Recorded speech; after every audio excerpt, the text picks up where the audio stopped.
Good afternoon and welcome to beautiful Canterbury Park here in Shakopee, Minnesota, where the main track is fast.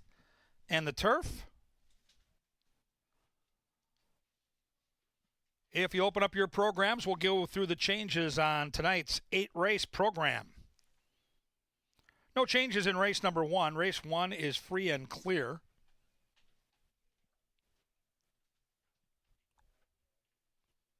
Just a jockey change in race 2. The jockey of number 3 will now be Luis Valenzuela.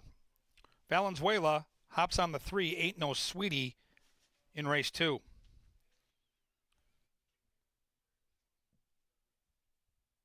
Race 3, the only 2 scratches on the card. Take out number 3, Smooth Scat, and take out number 4, American Refugee. Race number 3, take out 3 and 4.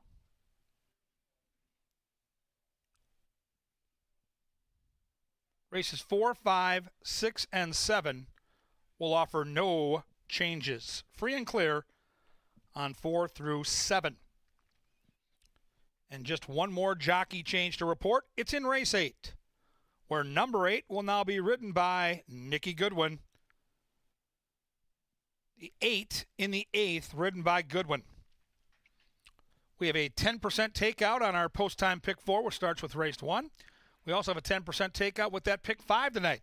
Both look very lucrative and some great opportunities here wagering-wise. Welcome to Canterbury, main track fast, turf course firm. Up next, all the important stuff you need to know here at the park. Here come Angela Herman and Jeff Madej.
Well, good evening, everyone, and welcome to Canterbury Park, a little sideshow here at Canterbury Park. I'm Jeff Madej. Angela Herman's joining me. We're the sideshow. Yeah, it's a sideshow. We're going to get up to speed on everything going on, not just today, but throughout the race week as well, because it is a big week, and more on that later. But tonight is one of my favorite nights of racing at Canterbury because we have quarter horse trials for the Northlands Futurity, and I love that big money Futurity race that's coming up on August 16th. But tonight is where the dirty work happens. They have to qualify. 27 horses running in 3 trials, 10 fastest, move along.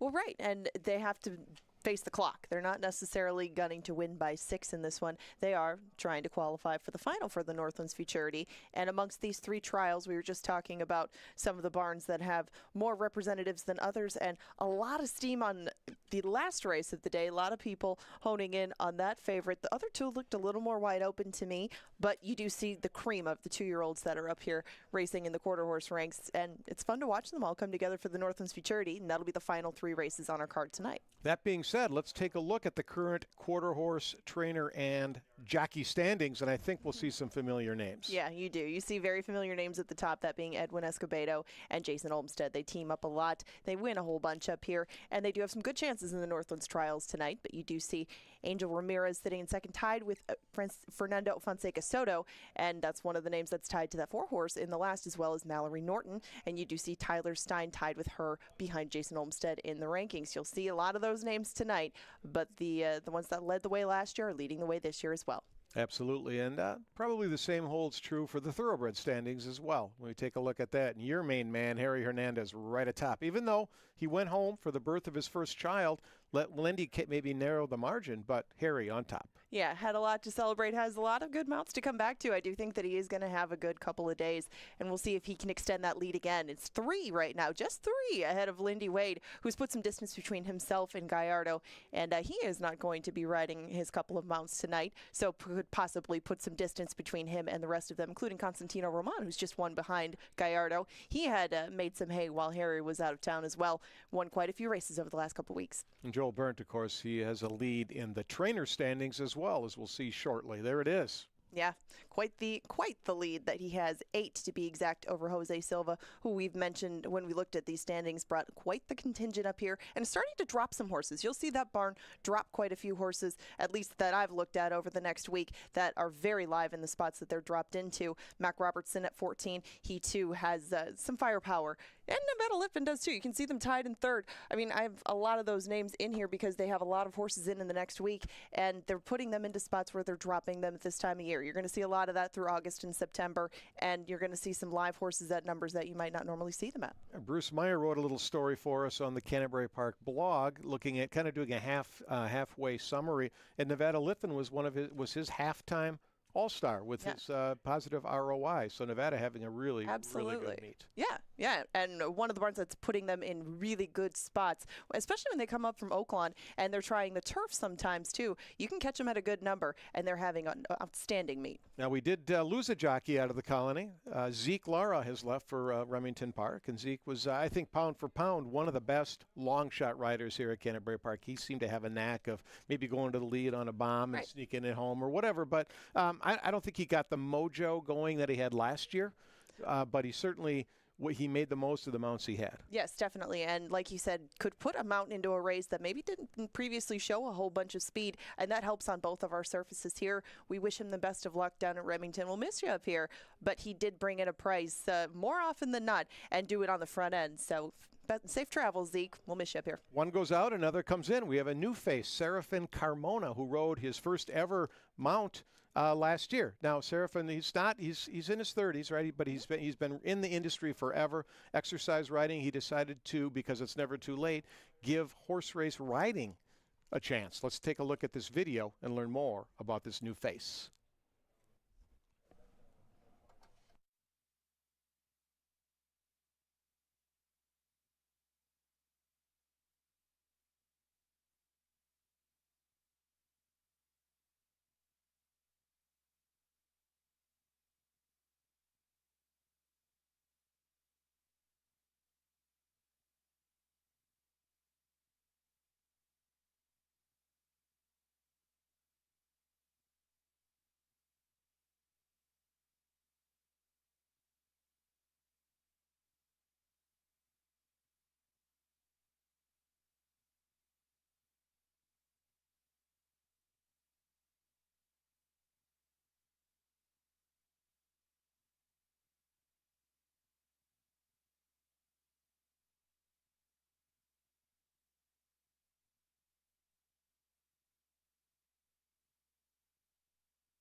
We wish Serafin Carmona the best of luck up here in his new home track of Canterbury Park.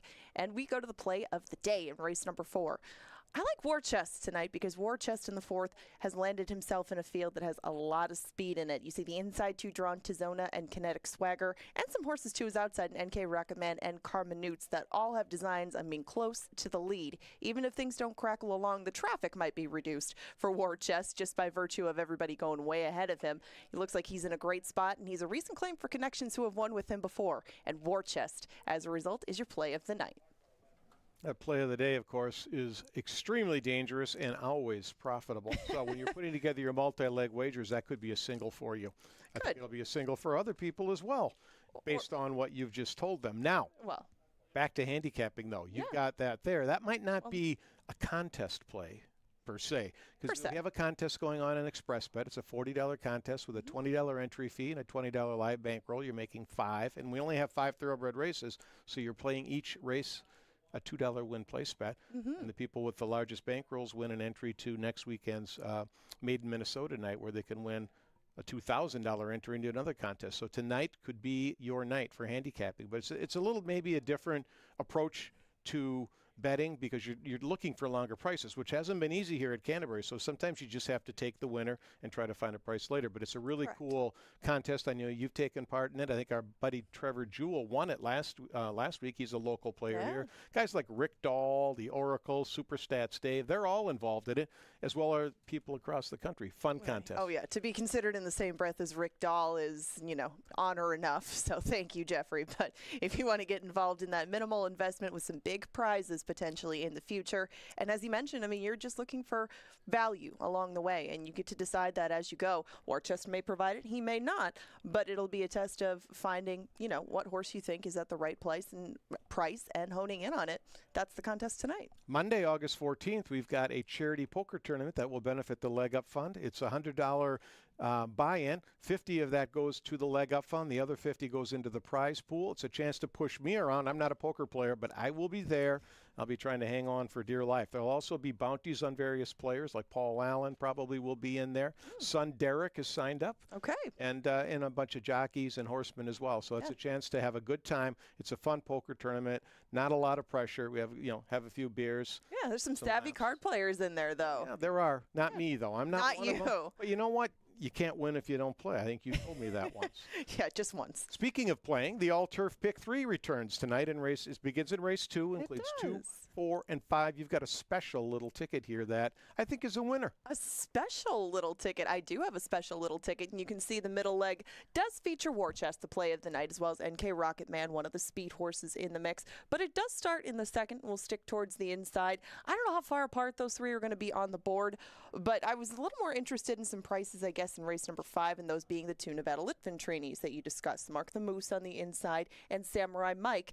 They will try to take down Optimal Courage, which isn't easy on this course, but he is on the outside, and those 2 are always, they can throw in a race every so often that could beat him, and they're 5 furlong turf sprints, so a lot can go wrong in the course of 5 furlongs that makes a bigger difference than, say, a route race. So covering your options in there seemed more valuable than in the 4th. So that's that $18 ticket. It's a very good wager, too. And if you're making it the wager on the self-service machines, it's a separate button. So look for that All-Turf Pick 3 button. Yeah. And it's $1 minimum with a low 14% takeout. That means more money goes back to the winners. And that ticket, I think, will be a winner. Speaking of winners, we race tomorrow at 7, but Friday night, big concert. Get the Lead Out. We'll be on stage. It's a Led Zeppelin cover band, and as we've talked about, I'm bringing earplugs. It's going to be loud. Yes, it is going to be loud. You got to get the lead out. Come on, that's what it's about. Other things than rock and roll and a lot of loud noise. Get the lead out. It's one of your last 3 opportunities to get into a concert out here at the park. Week later, Smash Mouth and the Spin Doctors make their way here, and Randy Houser's coming in September, but if you're a Led Zeppelin fan, not sure it ranges all the way to Randy Houser, so get out here because it's going to be a nice night, and it's usually a pretty fun setting for these concerts. And, if you want to run up behind Jeff with his earplugs and say whatever you want to him, your opportunity comes Friday. That's right in my wheelhouse. Now, racing returns on Saturday, as does Taste of Canterbury with Wings and Whiskey. So you can buy a ticket for that online at tickets.canterburypark.com and get involved. A lot of bourbon will be consumed, as will a lot of wings. Well, right. It's a fun night. These have been successful events, and everyone that I've talked to that's been there, like the Oracle, who never misses it, thinks they it's never fantastic. miss it. Yeah. Good food, good drinks, and maybe some pairings that you hadn't thought about before to go with those foods that you like so much. If you didn't want the tacos, maybe the wings are more up your alley, or maybe you're more of a whiskey drinker. This is the third of the 4 Taste of Canterbury events, and just go right there. Check out the details for Wings and Whiskey. That's coming up on August 5th. But if sweets are more your thing, then you're going to have to come back and join us the next day. Right. This is a new event, coffee, chocolate, and cupcakes. It's a festival of all sorts of goodness. And I looked at the lineup. Cameron's Coffee, which is located here in Shakopee, will have a big presence. Yeah. This is a chance to get completely wired.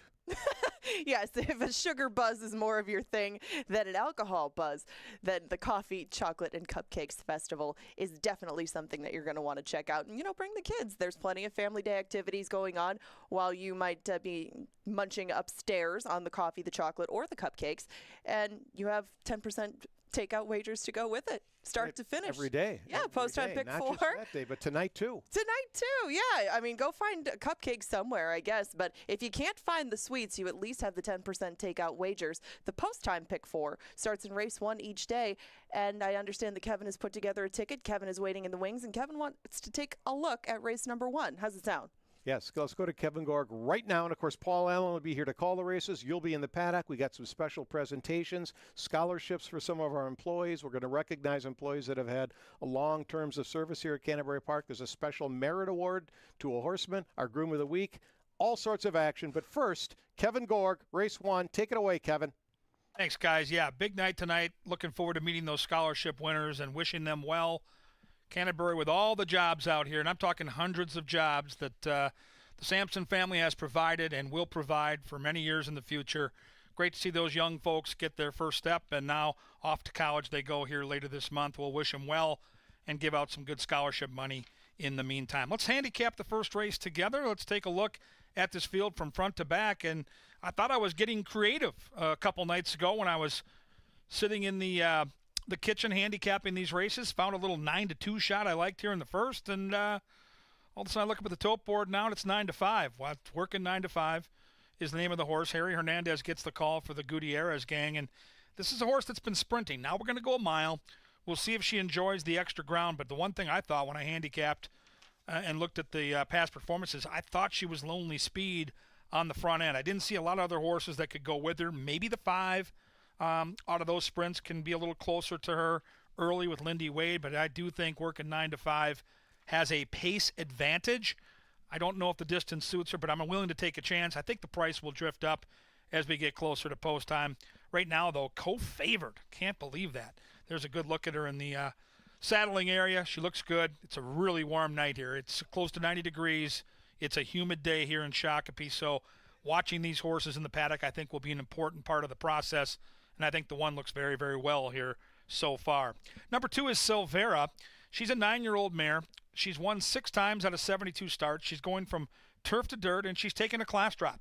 She'll likely be off the pace, but this 2-horse has faced better competition, and if the pace does get a little crazy on the front end with this 1-horse likely being the pace setter, the 2-horse will probably try to lay back and make one big run in the late stages here of our lid lifting event. There's a good look at that one. Let's just see here. She's got those blinkers on. She exits those sprints, and Harry Hernandez is a very, very crafty jockey when he has speed out of the gate, so I would expect working 9-5 to use that speed. There's Silvera right behind her. Different running style, likes to lay off the pace on the class drop. Impulsus is the 3, and she won a big race last time.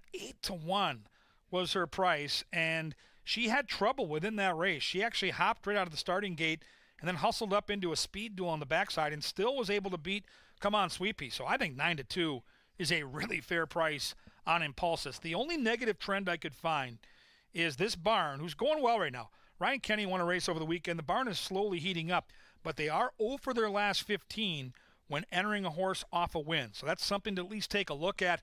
But if she runs back to the race she just put out there back on July the 8th, she's going to be a problem for this field, and she's a very fair price at near 5-1.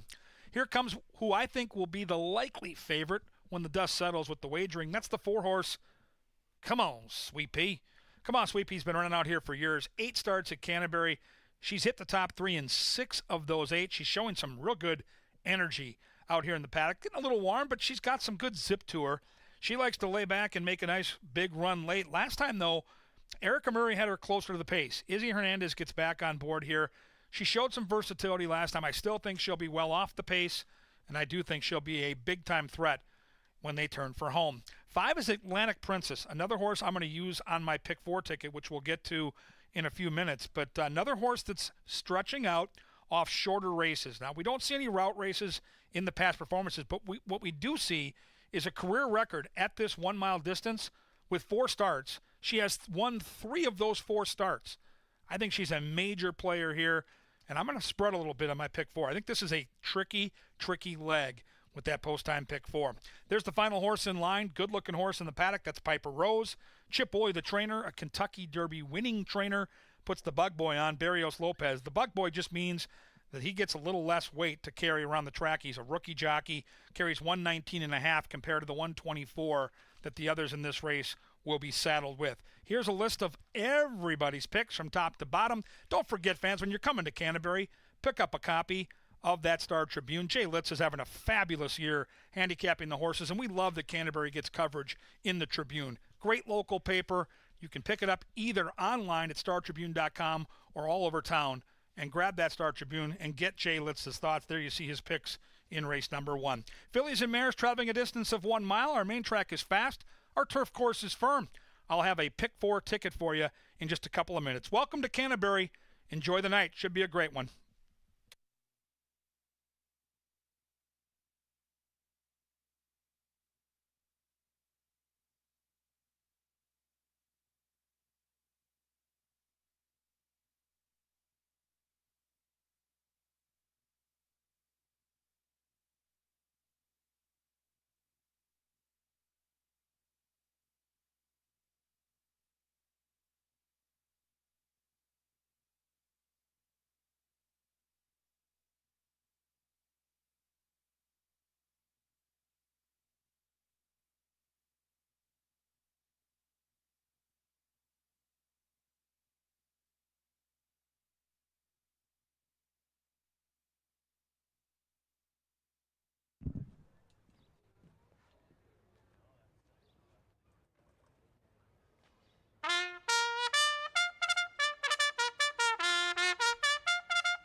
There's the call to the post, and the horses come on the track for race number 1. We offer Win Play Show, Exacta, Trifecta, Superfecta, Daily Double, and race 1, per usual, starts the 10% takeout, 50-cent post-time Pick 4.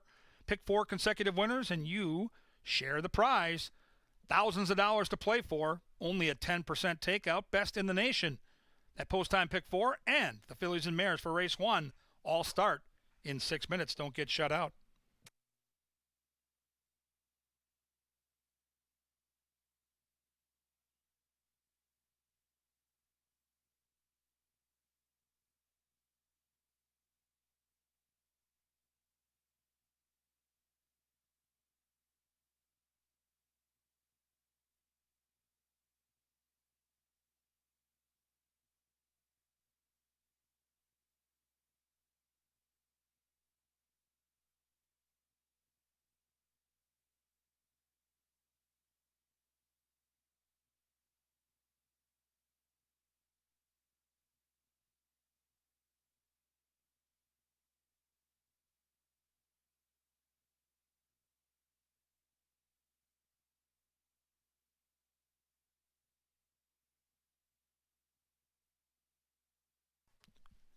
Okay, race fans, here's a good look at my Pick 4 ticket tonight. It's an $18 ticket with an aggressive single along the way.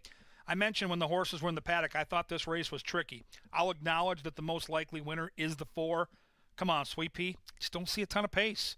I think there could be some crazy results. I'm going to use 1, 3, 4, and 5 and hope for an upset here in the first. I'm going to need the 5 in race number 2. That is 6th Street with the Q. I think she might be the speed of the speed in a 5-furlong turf sprint that looks like a humdinger. Now, if we can get through there and get halfway home, now we've got some options in race 3 and 4. I'm going to use 1, 6, and 7 in the third. I think the 7 Hap Hot's going to be a handful to beat, but the 6 Hot Shot Kid could run into the history books at 8-1, and don't sleep on Blame JD, the inside marker.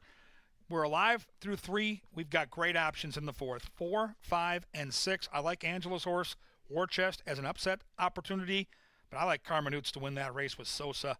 So I'm going to try this. 1, 3, 4, 5 with 5, with 1, 6, 7 with 4, 5, and 6. Just an $18 ticket could pay hundreds, maybe thousands of dollars. Folks, the only way you can win it is if you get in it. 4 minutes to the post-time pick 4 and all the fun that Canterbury Park can provide. Good luck, everybody.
The runners are approaching the starting gate on a Wednesday, provided by Michelob Ultra here at Canterbury Park. We have $5 beer specials presented by Michelob Ultra this evening. And we also thank Appalatos, Ashley Home Store, Jim Beam, Kim Crawford Wines, and Quick Trip.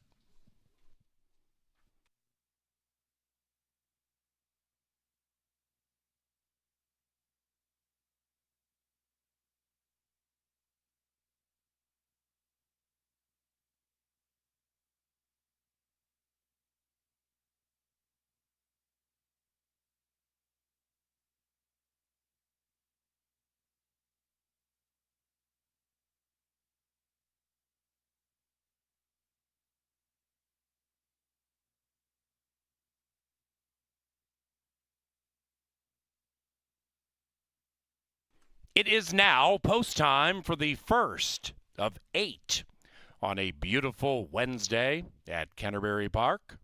Welcome. The first favorite currently is working 9 to 5. Closely followed by Come On, Sweet Pea. And here's Piper Rose, last in line.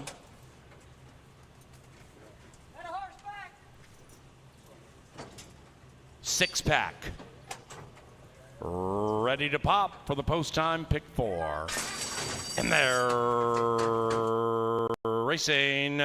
Silvera out nicely. Atlantic Princess out nicely. And here comes working 9 to 5. Bouncing into action on the inside and working 9 to 5. A little rambunctious early, but Harry gets this one to settle down, and the filly in path 3 takes the lead by 1. In second, Atlantic Princess to the inside of Piper Rose. 4 lengths after that is Silvera. Then we come to Impulsus attempting to win 2 in a row, and between them, Come On, Sweet Pea. 2 packs of 3 as they head up the Canterbury Park barn side, and with 5 furlongs to go, the 5 Atlantic Princess shades and joins, working 9 to 5, and they're in perfect harmony with a half mile to travel. 3 after that, Piper Rose, the long shot is shoved on. Then it's Silvera, also Come On, Sweet Pea, and Silvera has tailed off to be about 8 out of it, passed by Impulsus. Off the far turn, working 9 to 5, ships all in. Outside of that, Atlantic Princess, and they're still slugging it out with a quarter of a mile to go. 6 lengths behind that, Come On, Sweet Pea, getting a great trip if good enough. 4 lengths clear from Piper Rose, and they're coming home now. It is working 9 to 5, and Harry, Atlantic Princess, and Lindy. Then on the inside, Come On, Sweet Pea and Izzy. And here comes Sweet Pea to the inside. Come On, Sweet Pea has grabbed the lead into the final football field. Late charges from Impulsus and Silvera, but not good enough to beat Come On, Sweet Pea.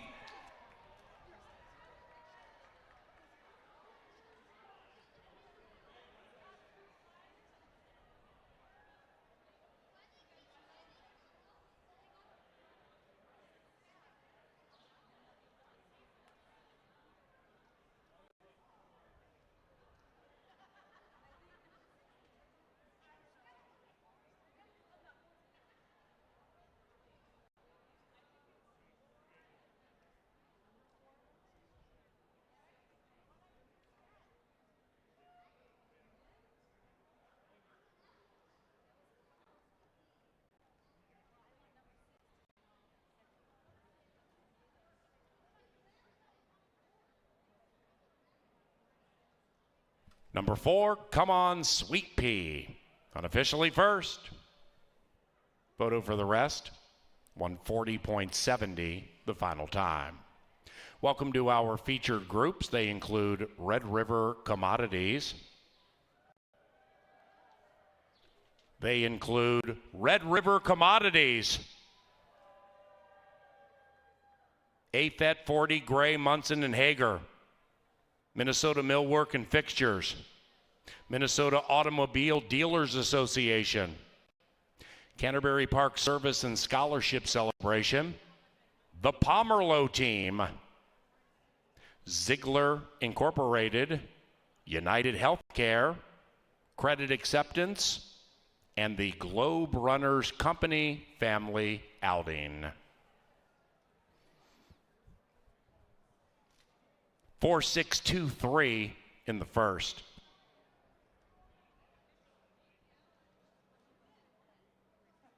And the first is official. First exacta $46.90 for a buck. 50-cent trifecta, top 3 finishers, 4-6-2. That paid $179. And the 10-cent superfecta, top 4 finishers in a given race, starts at a dime. It's 4-6-2-3 here. And for 10 cents, that superfecta paid $194. The second, for a payoff bonanza encore, takes us to a firm turf course. The rail is 30 feet out. Number 3, Ain't No Sweetie, is ridden by Luis Valenzuela. Post time about 24 minutes from now.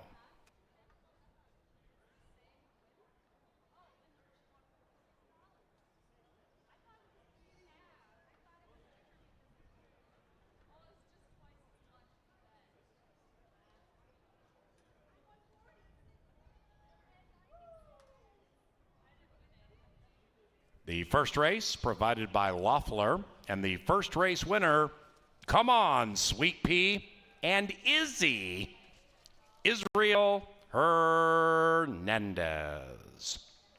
The winning owners, Sweet LLP, and the winning trainer, Cody Rosine. Come on, Sweet Pea is a 7-year-old brown mare by Keela out of Pink Martini. Bred in Minnesota by the winning owner, Dorothy Urban.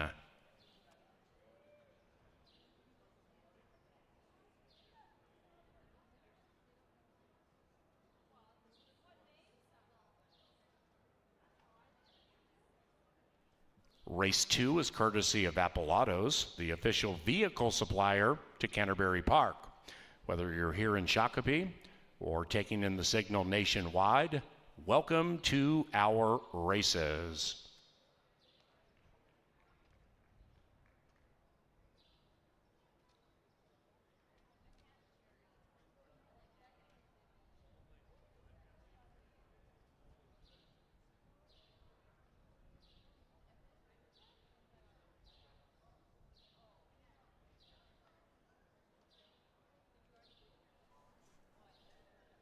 If you'll direct your attention to the winner's circle or your closest TV monitor, it's time for our weekly Minnesota Horsemen's Benevolent and Protective Agency presentation to the Groom of the Week.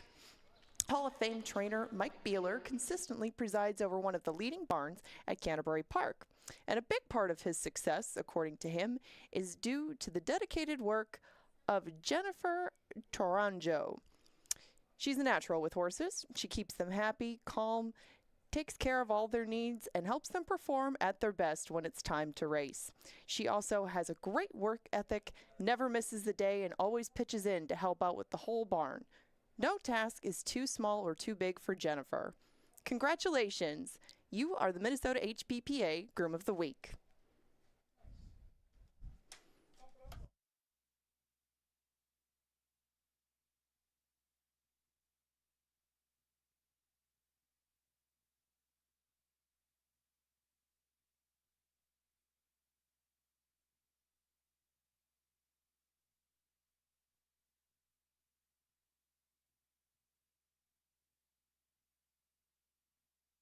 Pick 4. And they're racing. Silvera out nicely. Atlantic Princess out nicely. And here comes working 9 to 5. Bouncing into action on the inside. And working 9 to 5. A little rambunctious early. But Harry gets this one to settle down. And the filly in path 3 takes the lead by 1. In second, Atlantic Princess to the inside of Piper Rose. 4 lengths after that is Silvera. And we come to Impulsus attempting to win 2 in a row. And between them, come on, Sweet Pea. 2 packs of 3 as they head up the Canterbury Park barn side. And with 5 furlongs to go, the 5 Atlantic Princess shades and joins, working 9 to 5. And they're in perfect harmony with a half-mile to travel. 3 after that, Piper Rose, the long shot is shoved on. Then it's Silvera, also come on, Sweet Pea. And Silvera has tailed off to be about 8 out of it, passed by Impulsus. Off the far turn, working 9 to 5, ships all in. Outside of that, Atlantic Princess, and they're still slugging it out with a quarter of a mile to go. 6 lengths behind that, come on, Sweet Pea, getting a great trip if good enough. 4 lengths clear from Piper Rose, and they're coming home now. It is working 9 to 5, and Harry, Atlantic Princess, and Lindy. Then on the inside, come on, Sweet Pea and Izzy. And here comes Sweet Pea to the inside. Come on, Sweet Pea has grabbed the lead into the final football field. Late charges from Impulsus and Silvera, but not good enough to beat. Come on, Sweet Pea.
Well, pace makes the race, and in race number 1, they went quick early up front. Couple of sprinters on the stretch out, and one of the betting favorites, Come On, Sweet Pea, reaps the benefits and makes the best noise in the lane for Izzy Hernandez, gets it home for Cody Rosine. Now, race number 2 is an important race.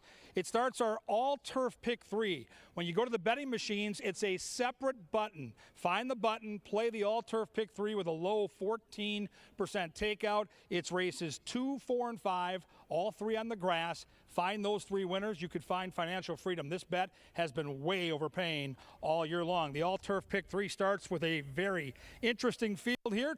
Sprinting 5 furlongs on the turf. And here they are.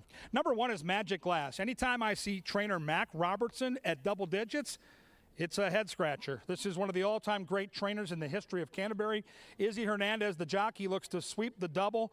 The horse has been facing some tough competition, including running against 2 Phils last year. Now, 2 Phils in that stakes race last summer went on to run second in the Kentucky Derby and then win the Ohio Derby. This horse was out there racing against 2 Phils, so this horse clearly has some class and on the board at 11-1. Number 2 is Thorn Crown. Lindy Wade gets the call from my good friend Bruce Reek, and a really nice turf effort last time behind Savona. Ran third, beaten only a couple lengths. 9-2 morning line, getting bet a little bit for Brucey at 4-1. Number 3 has a jockey change to Luis Valenzuela. It's Ain't No Sweetie. And the Sweetie is trained by Nevada Litvin, who's having just a banner summer training horses here at Canterbury. The Sweetie likes to sit mid-pack and pounce. She's racing 3rd time off the layoff, and her turf figures say that she can at least contend. And with a trainer that's winning up near 30%, you have to give this horse at least a peek on the bottom side of the exotics. Angela Herman likes the 4. She's big on right of refusal. Double H, Harry Hernandez, one of our best jockeys, including winning last year's title, rides for the trainer that won the first race. So you got the hot trainer who won race 1. You got a horse ridden by Double H, 3rd off the layoff, who has good stalking speed. If you're going to try to beat the favorite, she seems the most likely, and she's 5-2. I just didn't know if there's anybody quick enough early to challenge the 5. And if you've got the best horse with the best early speed, for me, it's hard to go somewhere else. I don't love the price. I will not be making a win bet here at 4-5, but I think 6th Street is just a little too quick. Last time out, she was in the teeth of the pace against Brewhouse and May Z. May Z's come back to run real well as well, and this horse should get loose here. 4-5, you're not going to get rich, but I think it's a horse you can key in that turf pick 3, and I like this horse a lot. I think 6th Street gets loose and takes them all the way in the front end. 6 is Manhattan Cherry, being disregarded at the windows for Chip Woolley.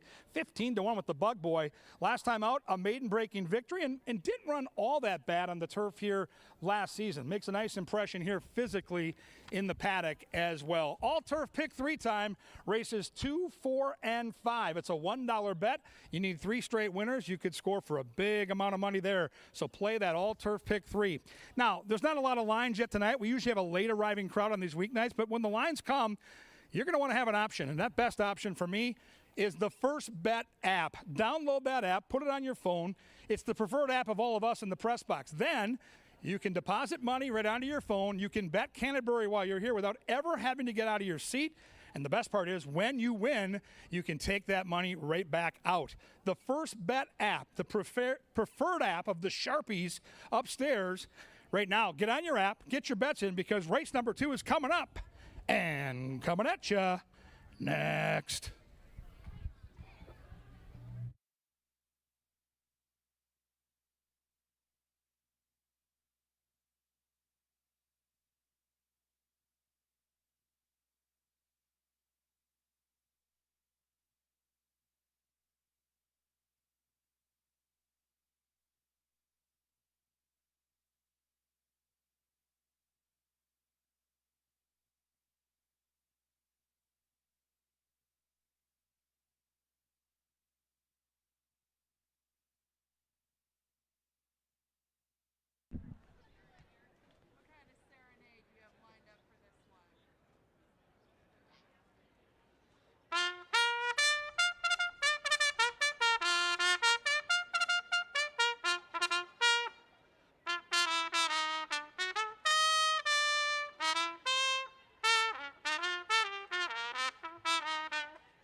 How about that? Well done. Sir Leonard Dykert, the Canterbury Park bugler, brings them onto the track. Then the firm turf course with the rail set 30 feet out. Number 3, Ano Sweetie, is ridden by Luis Valenzuela.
Hi, Canterbury. It's Amanda down here in the winner's circle, and we're getting ready to play Giant Blackjack, brought to you by our own casino here at Canterbury Park. We have one lucky contestant here with us today. What's your name and where are you from? Nicole First, Maple Grove. And have you played a lot of blackjack? A little bit.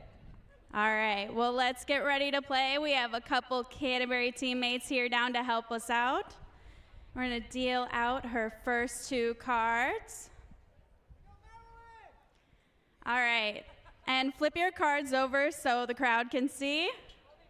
All right, she's got 17. That's a big number to start out with. Do we want to hit or stay? Stay. All right, she's going to stay. What does our dealer have?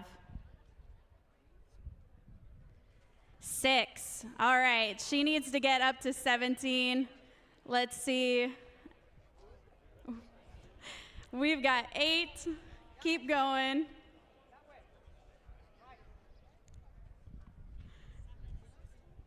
We got 16. We need one more card. What is she going to get? Oh, all right. And the dealer has busted. Congratulations.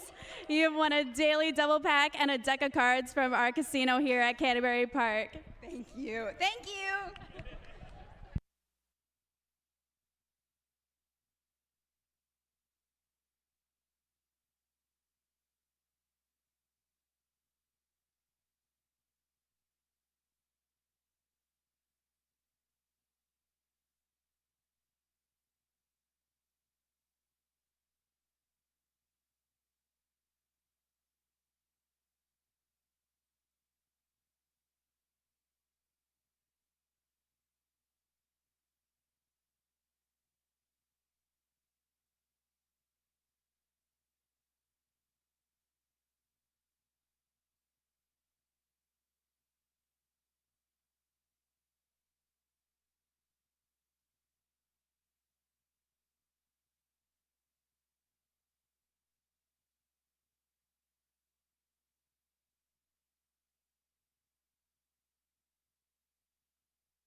Okay, race fans, Angela Herman, Kevin Gorg, just inside the turf course as we get ready for this $1 Turf Pick 3. Angela, we just walked over the turf course. We haven't had a lot of rain. How firm do you think this grass is?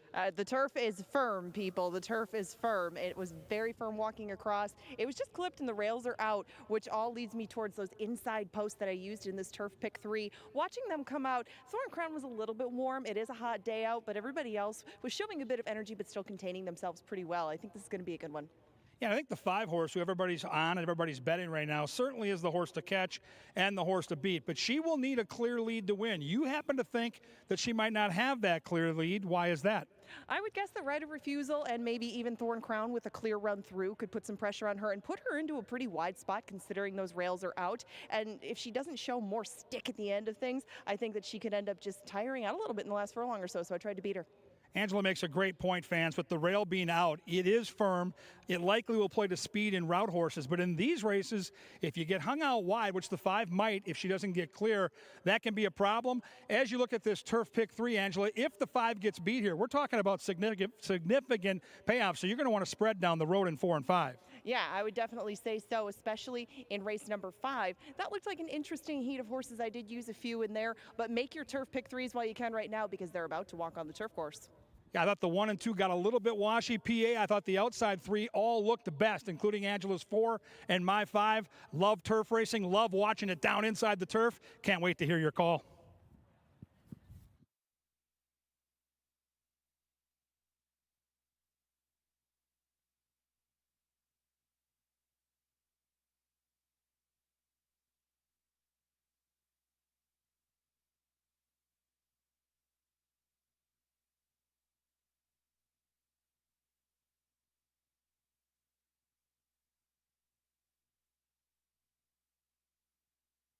It's race time into the gate for the second and our first turf race tonight.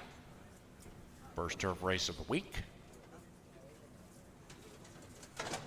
Our leading rider is Harry Hernandez with 32 victories, 3 clear from Lindy. Joel Burnt is the leading trainer, and they're racing. And as they fan themselves out, Manhattan Cherry flashing speed, so is 6th Street and the French. 6th Street to the inside of a speedy Manhattan Cherry, and those two battle it out into the far turn. After that is Thorn Crown, right of refusal, 7 lengths out of it, tracking the speed. After that, we come back to 2.5 to Ain't No Sweetie, and Magic Glass in her turf debut is last. They have a quarter of a mile to go, and 6th Street's pulling away. 6th Street pulling away from the field, opening up by 3. Thorn Crown going into second. After that, to the outside is Manhattan Cherry. Right of refusal, too far out of it to win. 6th Street slowing down and putting on the brakes. And Manhattan Cherry looking to capitalize with Thorn Crown to the outside. Manhattan Cherry is 23-1.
And the second race is official. 10-cent superfecta 6251, $77.09. The 4-6 double, $89.20 for a buck. And the exacta 6-2, $1 exacta, $127.10. 50-cent trifecta, long shot all odds, $171.80.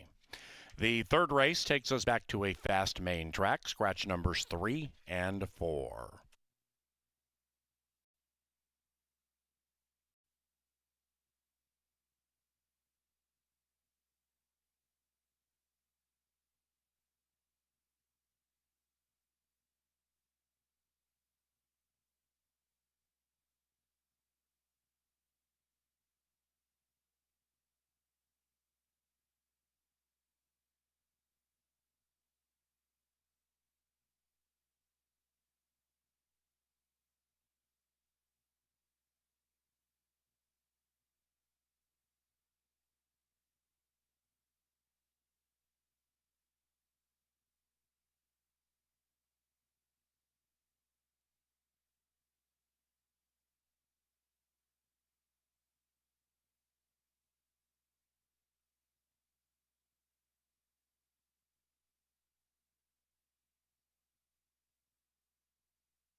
Now in the winner's circle, the upset-minded Manhattan Cherry and Daylor Barrios Lopez. That's 2 in a row for Manhattan Cherry, owned by Dean Harvey, and the winning trainer, Benny Woolley Jr.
Ladies and gentlemen, down to the winner's circle, and here's Angela Herman. Thank you very much, Paul. And at this time, we are presenting a very special merit award to Gerson Tejeda. This is the Minnesota HBPA Special Merit Award. Assistant trainer and exercise rider, Gerson Tejeda is one of the nicest individuals in the stable area at Canterbury Park. He also happens to be an exceptional horseman, and last month during training hours, he was on a horse that he was preparing to gallop when suddenly he saw another horse flip over. That horse happened to be 3-year-old Crocodile Hunter, bred and owned by Pete Matson and trained by Tim Padilla. Crocodile Hunter had lodged himself under the outside rail, and Gerson immediately jumped off his horse to make sure that the colt didn't try to extricate himself from under the rail, which could have caused serious injury. He stayed by Crocodile Hunter's side, keeping him calm until the track crew could remove the rail, and he calmed him down so much, the horse started eating grass as he laid on the ground. Such horsemanship and that life-saving effort potentially of the Crocodile Hunter has earned you this special award, and congratulations and thank you for what you've done from the Minnesota HBPA.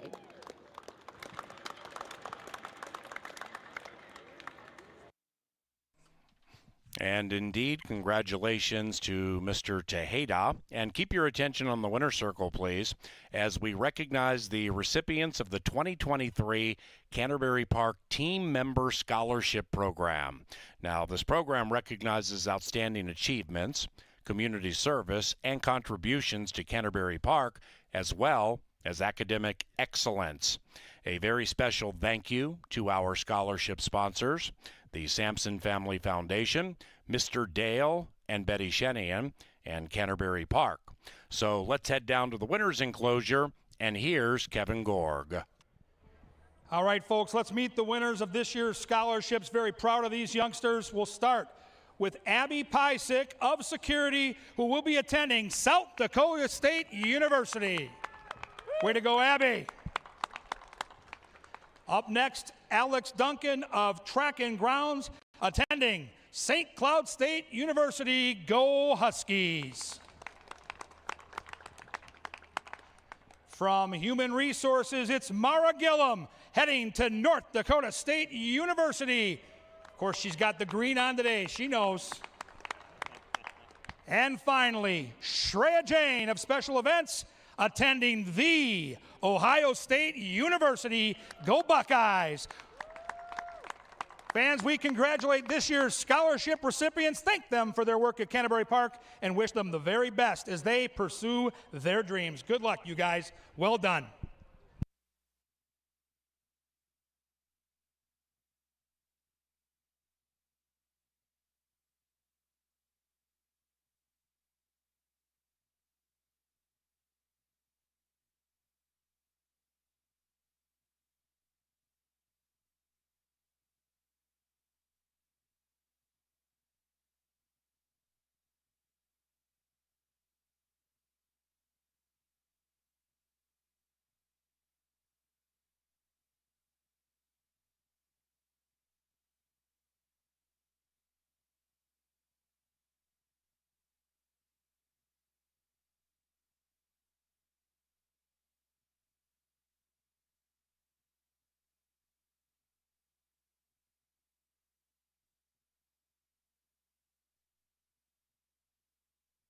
The leading trainer, and they're racing.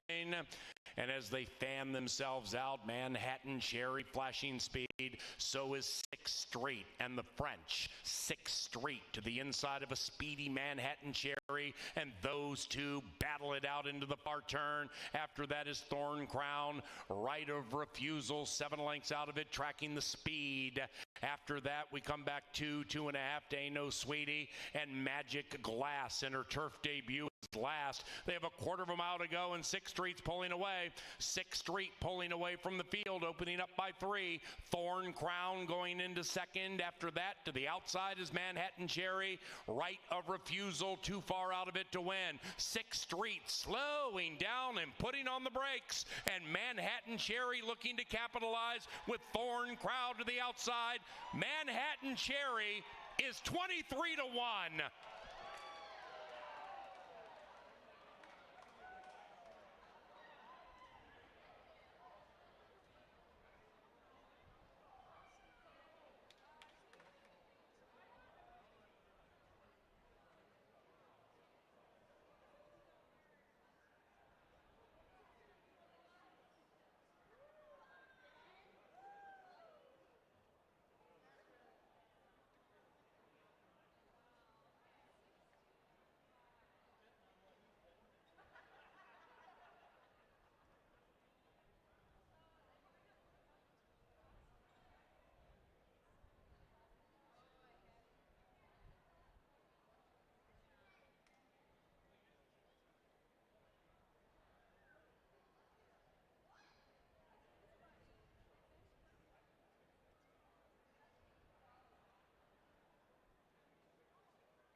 big upset to start the Turf Pick 3 and to carry on the post time Pick 4 as Manhattan Cherry puts them back to back. This one at a much bigger mutual than the last one.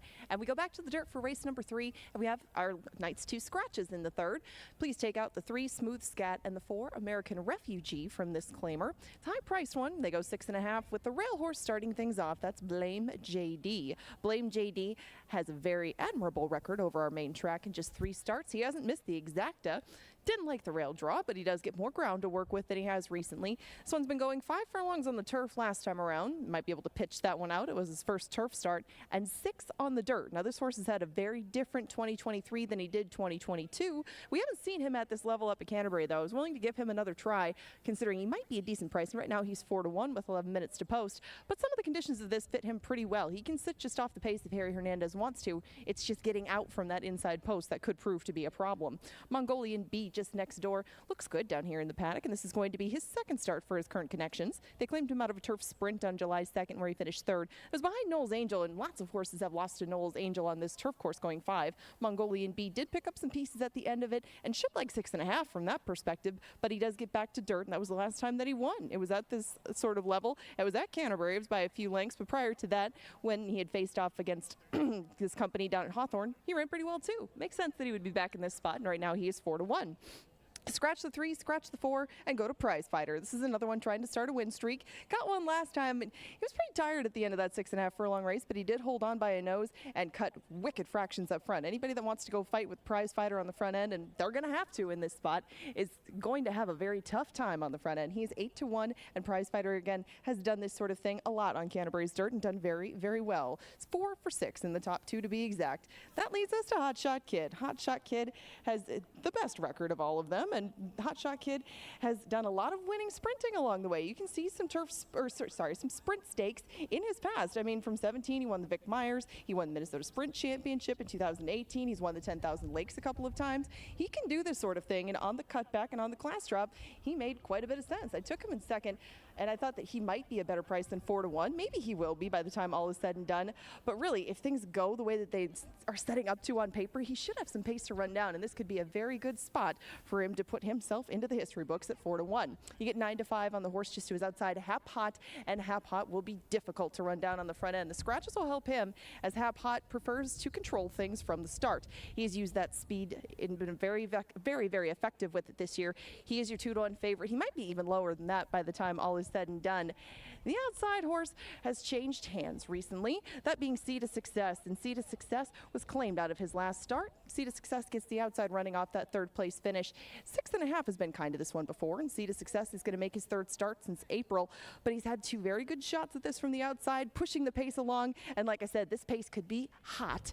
Pushing it along could be difficult. 9 minutes to post until race number 3. It's a contentious group going 6.5. Remember, scratch the 3, scratch the 4. There's a power play coming up soon, and those are our selections for the 3rd. They're heading out to the track now. 8 minutes to post. Pick 3s, doubles, exactas, tries, and 10-cent supers are all the wagering options in the 3rd. Lynn Dykert's going to do his thing, and then Kevin's going to do his in the studio. Stay tuned.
All right, race fans, Kevin Gorgan, the press box, getting ready for our power play of the night. This is a horse we're going to focus in on.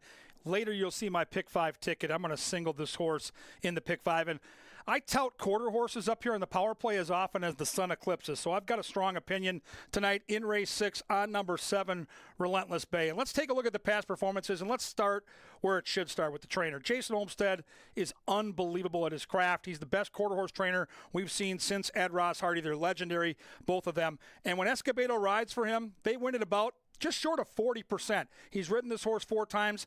This horse has been right there 4 times. Now, the last time this horse raced, I was filling in for Paul Allen calling the races, and you have to see this start and then watch the finish and understand that these sprinters don't have very far to go. So if you start slow here, normally you run up the street, and I mean beating open lengths. But let's watch this horse slow out of the gate right here, and then look at the rally. So now he straightens out. He's lost 2 or 3 lengths to the field. We're only going 3 football fields. And then eventually, this horse is going to be in a photo for the win. Now, he doesn't win this race. Eventually loses by about a neck. But watch the way he levels off and flies late. With a clean break tonight, I just can't see the horse losing. I don't say that very often. The break is everything, though. We've got to figure out how to break straight like a string. I think Relentless Bay, long gone at low odds, and a pick 5 single for the power play tonight.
Two minutes.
It's race time.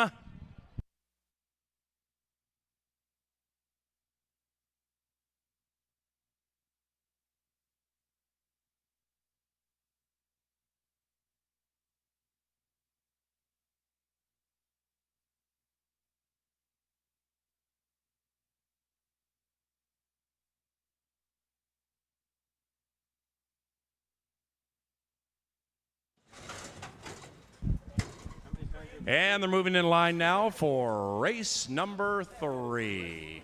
Hap Hot is the even money favorite, attempting to win 2 in a row. Blame JD has gone in, followed by Blame Matt Healy, Mongolian B, Prize Fighter. Here's Hot Shot Kid, Hap Hot, and See to Success. And they're racing. Hap Hot out fast. Blame JD comes speeding out in search of the lead, but Alonzo Quinones and Hap Hot want nothing to do with Blame JD, so they run away by 2. After that, we have See to Success now rolling into second. Then it's Prize Fighter trying to win 2 in a row. Prize Fighter on the move. That one's 2.5 lengths from the lead.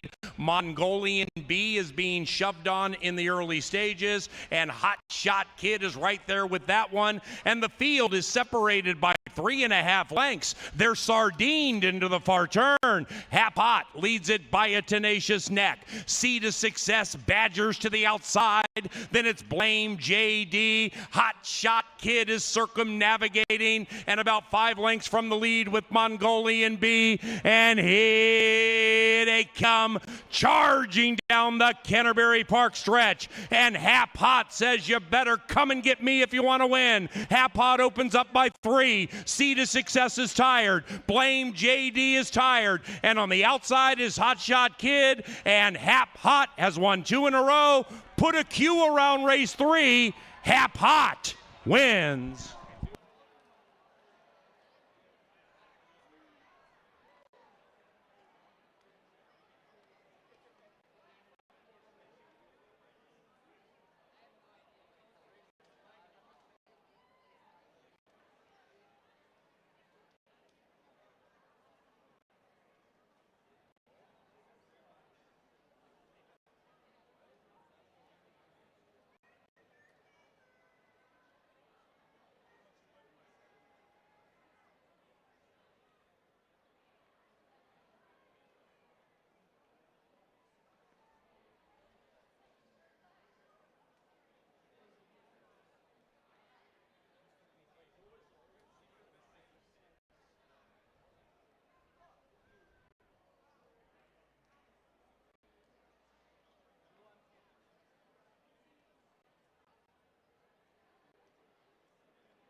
Number 7, Hap Hot. First, second, 8, See to Success. And third, 1, Blame JD. 116.42 was the final time. Hold all tickets until the results are declared official.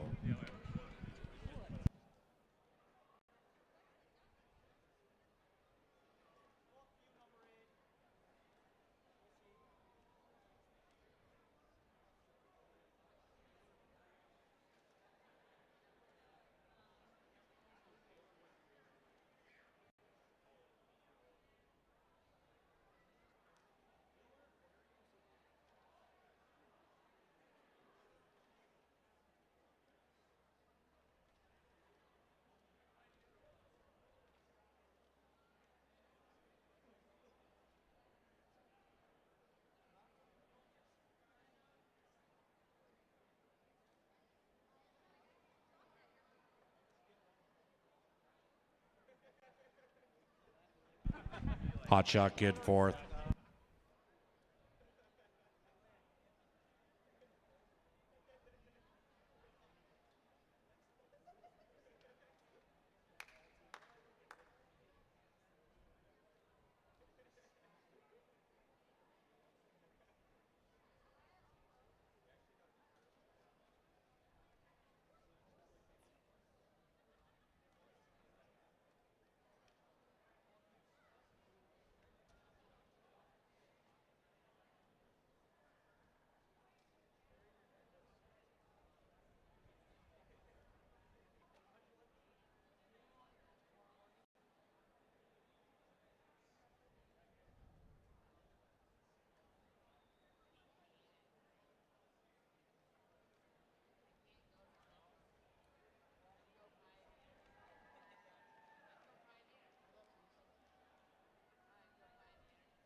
Now entering the winner's enclosure, here comes Hap Hot and Alonzo Quinones.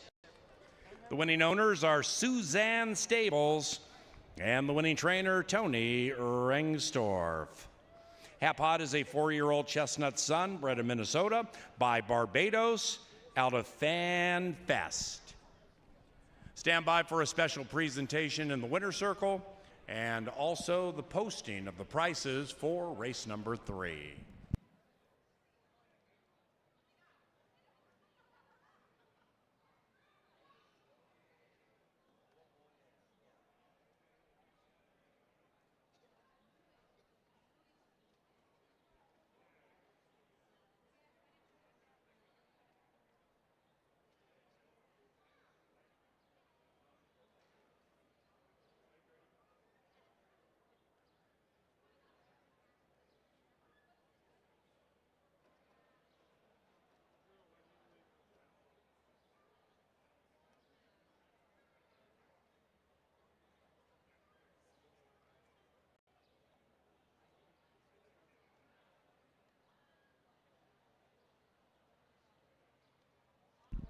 And race number 3 is official. 4th race about 20 minutes from now.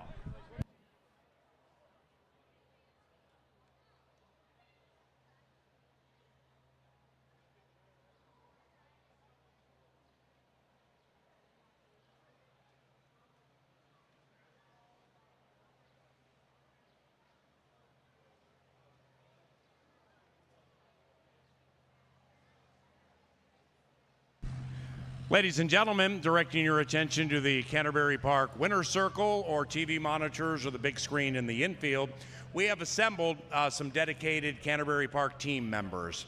And I've worked here a long time, and we've had fantastic co-workers for many, many decades, including these individuals.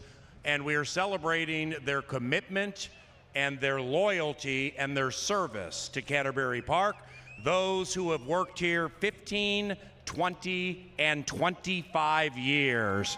Ladies and gentlemen, a round of applause for parts of the engine that make this motor go. Congratulations, everybody.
And they're racing. Hap Hot out fast. Blame JD comes speeding out in search of the lead. But Alonzo Quinones and Hap Hot want nothing to do with Blame JD. So they run away by 2. After that, we have C to Success now rolling into second. Then it's Prize Fighter trying to win 2 in a row. Prize Fighter on the move. That one's 2.5 lengths from the lead. Mongolian B is being shoved on in the early stages. And Hot Shot Kid is right there with that one. And the field is separated by 3.5 lengths. They're sardined into the far turn. Hap Hot leads it by a tenacious neck. C to Success, Badgers to the outside. Then it's Blame JD. Hot Shot Kid is circumnavigating and about 5 lengths from the lead with Mongolian B. And here they come, charging down the Canterbury Park stretch. And Hap Hot says, you better come and get me if you want to win. Hap Hot opens up by 3. C to Success is tired. Blame JD is tired. And on the outside is Hot Shot Kid. And Hap Hot has won 2 in a row. Put a Q around race 3. Hap Hot wins.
Okay, let's close out this post-time pick 4. Let's start the late pick 5. Well, there's only one, but let's start the 10% takeout pick 5 in the 4th on the turf at a mile. There appeared to be a lot of pace in here. I guess that's why a lot of money is going to deep closing War Chest, but we'll start with one of those speedsters on the inside into Zona. Tizona usually is up on the pace or pushing it right along, and that's what he's done in his past couple. Most of those races recently have been two-turn races on the turf here at Canterbury at Turf Paradise or on the synthetic out at Golden Gate. Now, Tizona hasn't had the lead outright in a couple of races on the dirt here, but last time he managed to get himself a touch closer on the turf. I don't know. They've been pretty similar races for him, and when he doesn't get the lead, he doesn't quite seem to be the same. That just shouldn't be an easy thing in here with Kinetic Swagger to his outside, NK Rocketman, and some other pace horses that could make life very difficult, but he is 8-1. Kinetic Swagger, as I mentioned, one of those that likes to be towards the front end.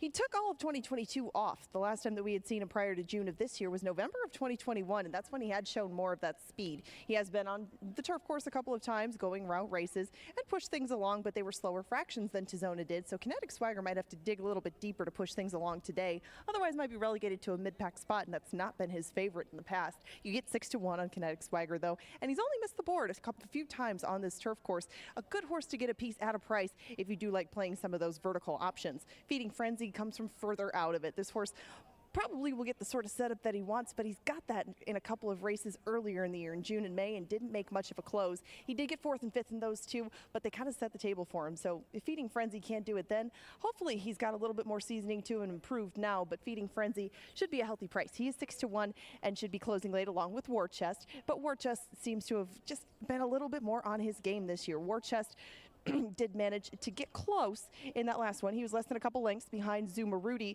but War Chest has won a few races over the turf in the past. It's been one of his favorite courses in the past, and he does have pace to run at. He had to stay closer on that July 2nd race. You can see he was up on the pace because it was a little pokey, and War Chest just was probably taken out of his game that evening. He is your favorite right now at 6-5 and deserves to be with the setup and with the recent claim for some connections who have won with him in the past. NK Rocketman is more pace to the outside. He did sit in second. I don't know how much he liked sitting in second last time around, but he still ended up just a length behind as he had in his prior two. The problem is that he's been the beaten favorite in all three of those recent races. NK Rocketman is not the favorite at the moment, but still is taking plenty of money at 5-2.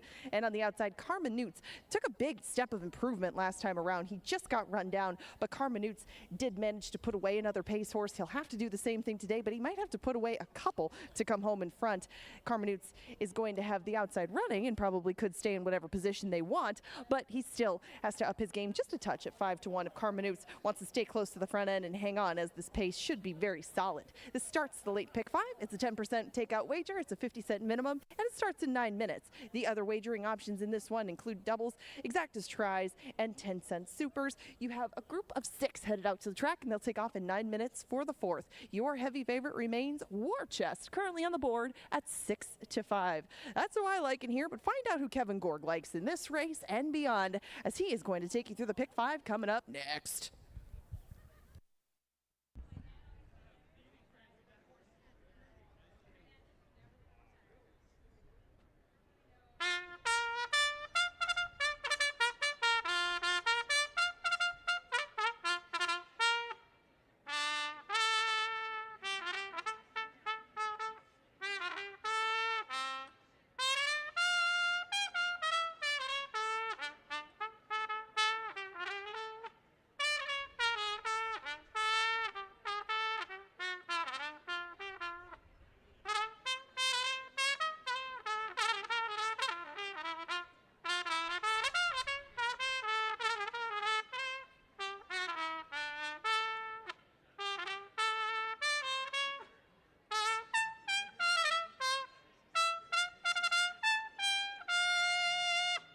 Heading to the turf course for race number 4, and race time is 7 minutes from now.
All right, Canterbury faithful, Kevin Gorg up in the press box as we get set for this 10% takeout pick 5.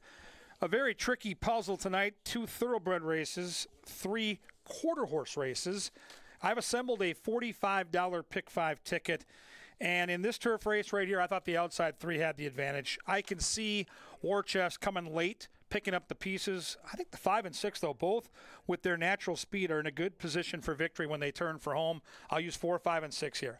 I thought race 5 had some serious upset potential, so I'm going to use 5 horses. And I'm going to use the 1, 2, 4, 5, and 6. My top pick is the 2 Dylan Rocks, who's 8-1. It's a bit of a reach, and hey, the 6 can easily win. Optimal Courage is going to be very popular at the windows, but I'm going to look for a price in leg 2 because I knew in the middle my power play was going to be singled. Race 6, I'm all about the 7 Relentless Bay.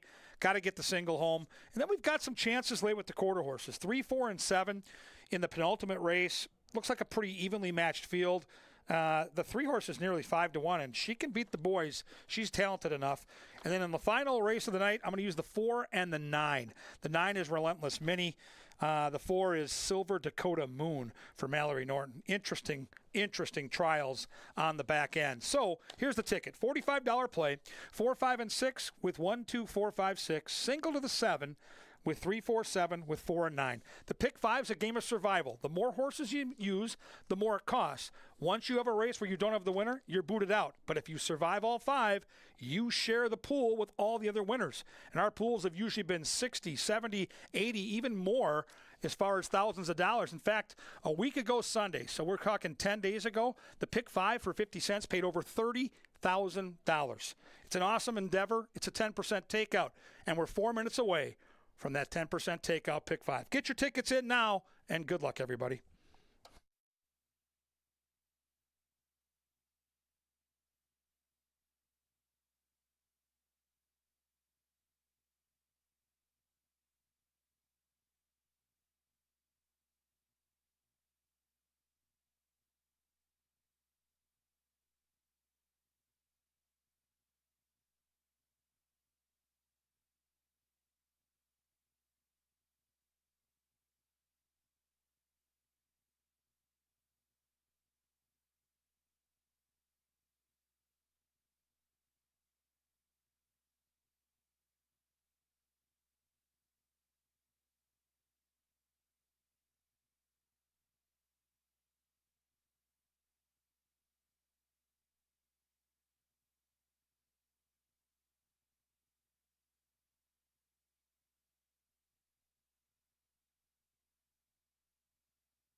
And they're racing in race number 4.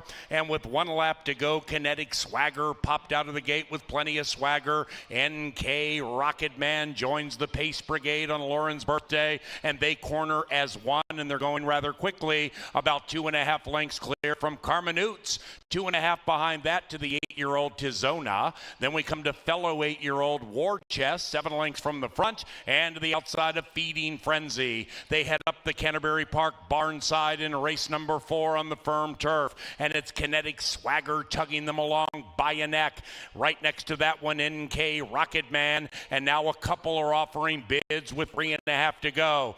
It is Carmenute between them, and on the wide side, Tizona. That one's incredibly wide, but just a length out of it, and said Quartet has gone 3 lengths clear from Feeding Frenzy and War Chest. They're tightly packed off the far turn, and we still have quite the frenzy on for the lead as they approach the top of the stretch. Widest of all is Carmenutes. Between runners, NK Rocket Man. Kinetic Swagger starting to feel the heat. Then we come back to War Chest getting a perfect trip. Feeding Frenzy is next, then it's Tizona, and up goes Carmenutes. War Chest is a veteran with a fat bankroll, and he's looking to add to it. War Chest offers up a battle, and War Chest runs right by, and it's War Chest and Harry by 1.5.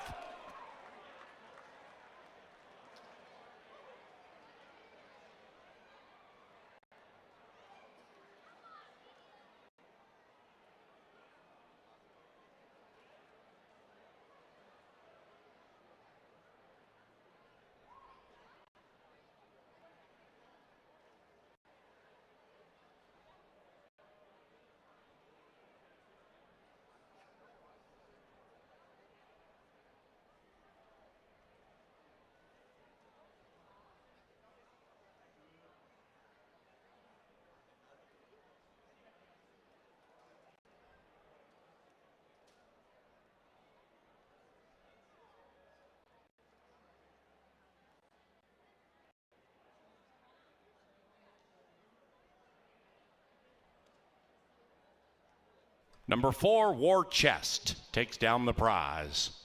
4, 6, and a photo.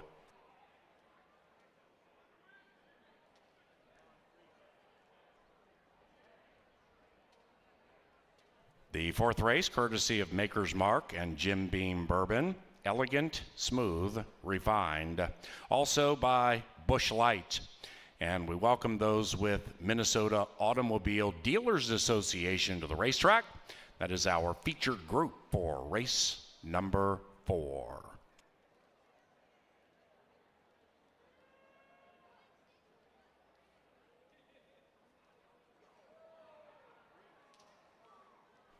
Four, 6, 3, 5.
Race number 4 is cashable. That 4-6 exacta, $10.50. Trifecta, $16.50. The 10-cent superfecta, 4-6-3-5, $6 and change. And the post time pick 4 paid $4.76.45. Race number 5 is on the firm turf course.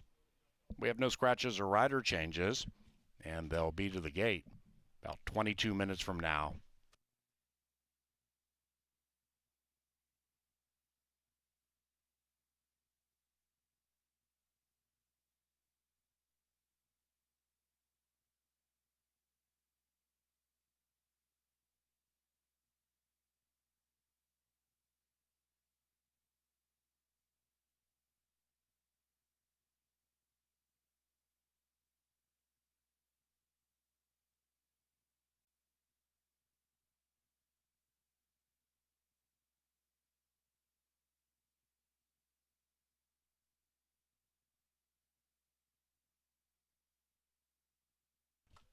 Now entering the winner's circle, War Chest and Harry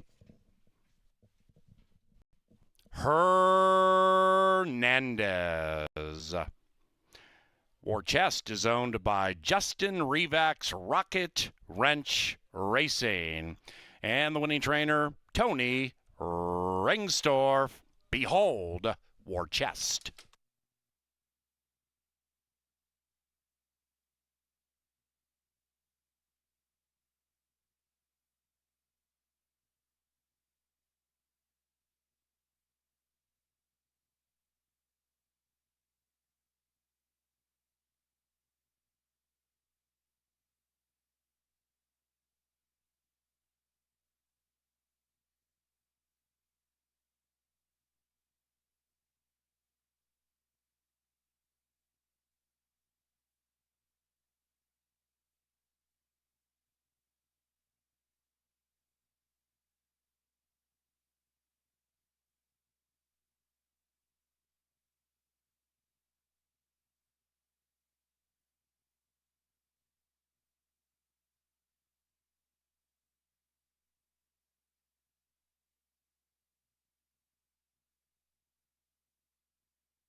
And they're racing in race number 4, and with 1 lap to go, Kinetic Swagger popped out of the gate with plenty of swagger. NK Rocketman joins the Pace Brigade on Lauren's birthday, and they corner as 1, and they're going rather quickly, about 2.5 lengths clear from Carmen Oots. 2.5 behind that to the 8-year-old Tizona. Then we come to fellow 8-year-old War Chest, 7 lengths from the front, and to the outside of Feeding Frenzy. They head up the Canterbury Park barn side in race number 4 on the firm turf, and it's Kinetic Swagger tugging them along by a neck. Right next to that one, NK Rocketman, and now a couple are offering bids with 3.5 to go. It is Carmen Oots between them, and on the wide side, Tizona. That one's incredibly wide, but just a length out of it. And Said Quartet has gone 3 lengths clear from Feeding Frenzy and War Chest. They're tightly packed off the far turn, and we still have quite the frenzy on for the lead as they approach the top of the stretch. Widest of all is Carmen Oots. Between runners, NK Rocketman. Kinetic Swagger starting to feel the heat. Then we come back to War Chest, getting a perfect trip. Feeding Frenzy is next, then it's Tizona. And up goes Carmen Oots. War Chest is a veteran with a fat bankroll, and he's looking to add to it. War Chest offers up a battle, and War Chest runs right by. And it's War Chest and Harry by 1.5.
Indy. Then on the inside, come on, Sweet Pea and Izzy. And here comes Sweet Pea to the inside. Come on, Sweet Pea has grabbed the lead into the final football field. Late charges from Impulsus and Silvera, but not good enough to beat. Come on, Sweet Pea.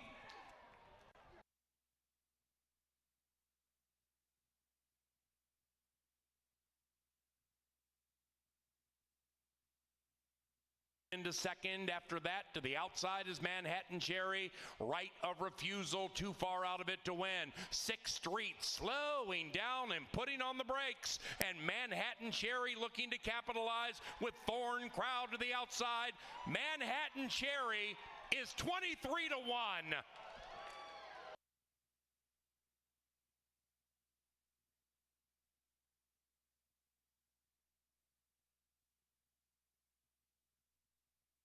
Canterbury Park stretch, and Hap Hot says you better come and get me if you want to win. Hap Hot opens up by 3. C to Success is tired. Blame JD is tired. And on the outside is Hot Shot Kid, and Hap Hot has won 2 in a row. Put a Q around race 3. Hap Hot wins.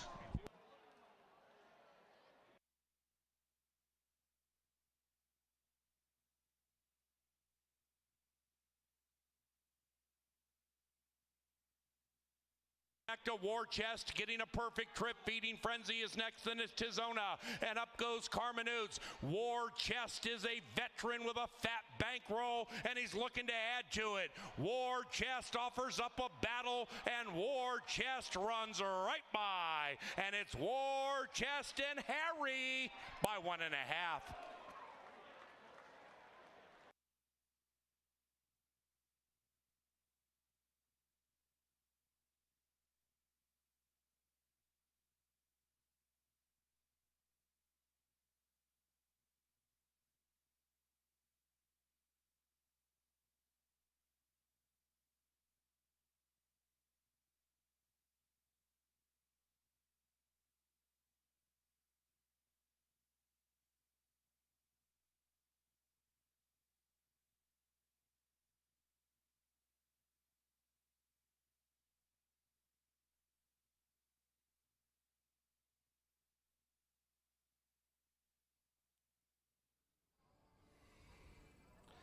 Oh, what a beautiful night for racing out here at Canterbury. We got a bunch of fun groups out here. My brother-in-law, Bobby Lopez, and his work friends are out here. That's awesome to see them. And it's sultry, it's sunny, it's steamy. We haven't had rain in forever, but boy, the racing has lived up to the hype. I love turf racing, and we just watched a horse come from well off the pace to stampede him late. War Chest gets the money, kind of steamy upstairs with Angela's Take, and now this turf sprint happens. And Optimal Courage, the 6, is going to be tough. We all get it. The numbers are there. The horse loves this track and always seems to fire, but I thought there was some long shot potential here in this turf sprint. Let's take a look at the field. I just had a quick conversation with trainer Nevada Litvin, and trainer Nevada has got the 1 and the 4, and the 1 is one of those horses that saves ground early, sits off the pace, and then charges down the stretch. And we all love Marcus Foligno, who plays for the Minnesota Wild. And you go back to June 3rd, the Moose, Marcus Foligno was out here with his lovely family, and he sees Mark the Moose, and he's like, wait a minute.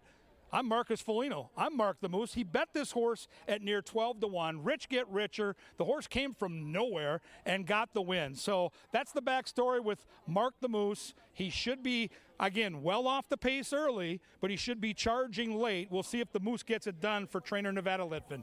Number 2 is my pick in the race. I'm going to try an upset. I'm going to try Dylan Rocks. Constantino Roman gets the call here, and last time out ran a huge race, but that was on the dirt. The turf races you can see in the past performances include a start last September at Glitzy Del Mar near San Diego. This horse did not embarrass himself at Del Mar. Like the Moose, he's probably going to be a little bit off the pace. I think Dylan Rocks has a real chance to hit the exacta and the trifecta. And if he gets the right trip, he might be good enough to upset the apple cart. I'll try him at 6 to 1. Number 3 is Take Me Up Brady. Luis Valenzuela, the pilot here, in from Iowa. Now, the speed figures are good. They ship up from Iowa for a reason. They have no turf course down that way. So now we're here for the turf. We've shipped up 35W North to find the green stuff, and that's what they've got on their hands at a price of 9 to 1. Nevada's other horse is the 4 Samurai Mike with Harry Hernandez, and Nevada talked about a couple of rough trips in a row. This horse has found traffic in back-to-back trips. There is speed signed on. He should be rolling late, and Samurai Mike has raced 15 times on this turf course. He's hit the trifecta in 9 of those 15 tries, so I think the 4 is a super sneaky trifecta player. Number 5 is Miami Crockett for you Miami Vice fans. Izzy Hernandez for Ryan Kenny. Decent effort a couple back against Released. If he can duplicate that 74 speed figure, he may have a chance. And oh my, look at Optimal Courage parading around in the paddock. Whew, that favorite looks on the muscle. Barajas for Miguel Angel Silva. He adores this turf course. 6 starts with 4 wins, 1 second, 1 third. Talk about a horse that knows how to get to the wire first. 32 career starts, 11 victories, and I got to tell you, I was really looking forward to betting my 2, but after seeing the 6, I'm going to have to do a little exacta 6 over the 2. I thought Optimal Courage made a very, very nice impression down here in the paddock. It's a humdinger. It's 5 furlongs on the grass. It's going to be outstanding. Don't forget, we've got 3 cool quarter horse dashes on the back end of this. We hope you're having a good time tonight.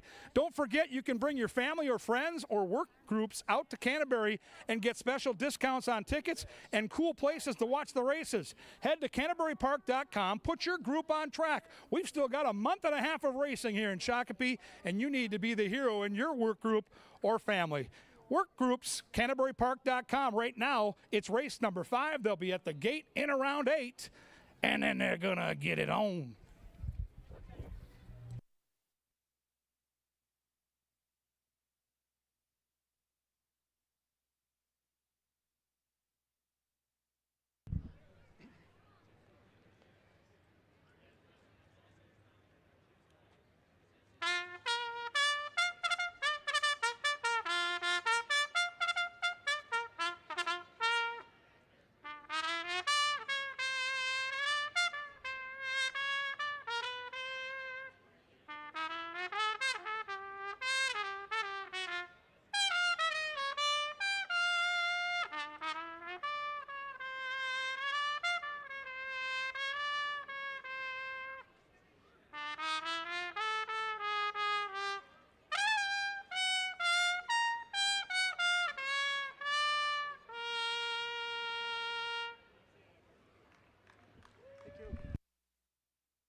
The race 5 field is now on track with 7 minutes to post.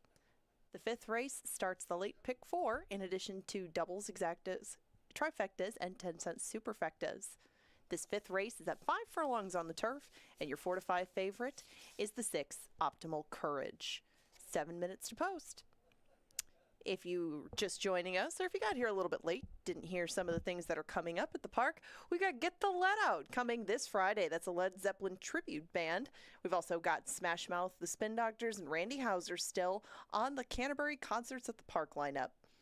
We also have a behind-the-scenes tour of the park. If you're more interested in the horses side of action, you get a special look at the stables and the paddock. You'll experience the first race of the day from the winner's circle and meet a few people from the park behind the scenes. The next one is upcoming on this Saturday, August 5th at 3 p.m. If you like all of that and you like food, remember our Taste of Canterbury event, Whiskey and Wings, is also coming up on Saturday. It starts a little bit later in the day, but it's the 3rd of our 4 themed events with food and beverage pairings and cocktail samplings on the clubhouse level. That's Taste of Canterbury, the Whiskey and Wings event coming this Saturday. And finally, if dessert's more your thing and you want to bring the family for cupcakes, chocolate, and coffee, we have a festival for that on Sunday the 6th. You can get tastings and culinary experiences from the Minnesota local sweets and treats vendors at the Coffee, Chocolate, and Cupcakes Festival. For all of these events, tickets, and information, CanterburyPark.com/events is the place to go. We're now 5 minutes away from the 5th.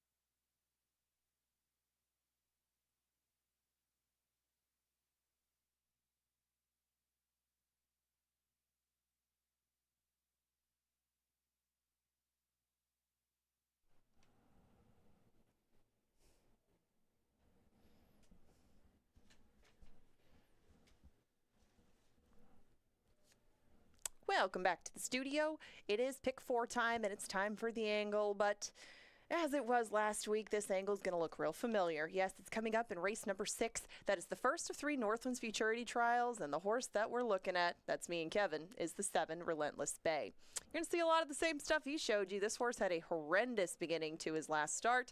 That was the final of a trial, or of a futurity that he did qualify for at the end of June, and we're going to take a closer look at that start because you did see that with Kevin. He pointed that out, and it's very important because he was the favorite in the MQHRA Stallion Auction Futurity, and there he is. He blew it at the break, frankly, and then he crashed into the hind end of another horse. That's not how you can operate in quarter horse races. Yes, he had some room to make up ground, and yes, he did run very well after that, but it was over at the start for Relentless Bay, and Relentless Bay is better than this when he does get a clean break. Again, he still ran well, couldn't quite catch the top 3, but that doesn't really take much away from Relentless Bay. And this is a trial for a final, and we think he can win again. Relentless Bay is going to be the single in the late pick 4 ticket that I'm going to talk about in just a moment.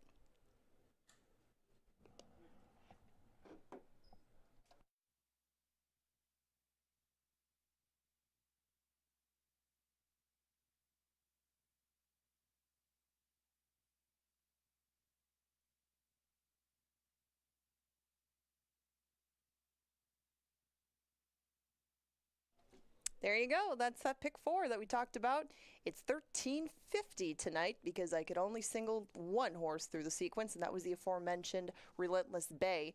He makes a ton of sense in the 6th, and with a clean getaway, he is one of the more talented 2-year-old quarter horses that we have on the ground, and he should make his way into the final for the Northlands Futurity. But we start back here in the 5th. This is the final leg of the Turf Pick 3. Good luck if you are alive. I would have been to 1, 4, and 6. I used the 2 Nevada Litvin trainees that are at much better prices than Optimal Courage. I didn't think the board would be this lopsided, or I probably would have pitched the 6. But they're all 3 very good contenders that are good in these settings. And Optimal Courage drew to the outside of the other 2. I guess that gives him slight favor, but 3 to 5 is nothing to write home about. We just talked about Relentless Bay, so we move on to the 2nd of the Northlands Futurity Trials. That's in race number 7, and I stayed towards the middle of the gate with Some Special Gumbo. He is my top pick in there. I liked Sassy Frast T the last time that she ran here, and I will throw it in Relentless Robin, the stablemate of Some Special Gumbo, to go 3, 4, and 6. I used 4, 5, and 6. We stayed in the middle of the gate. Silver Dakota Moon is my top pick in there, but Runnin' Man is another Vic Hansen trainee, kind of like the one in the last race that I liked last time, and Avery's Treasure was an impressive maiden breaker. They'll be at much better prices, $13.50 if you would like to dive in on the late pick 4 with me. You have 2 minutes to make those tickets if you so choose. They're getting very close to the turf course, and that's where they're going to kick off this late pick 4.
It is now post time for race number 5. And they're in the gate.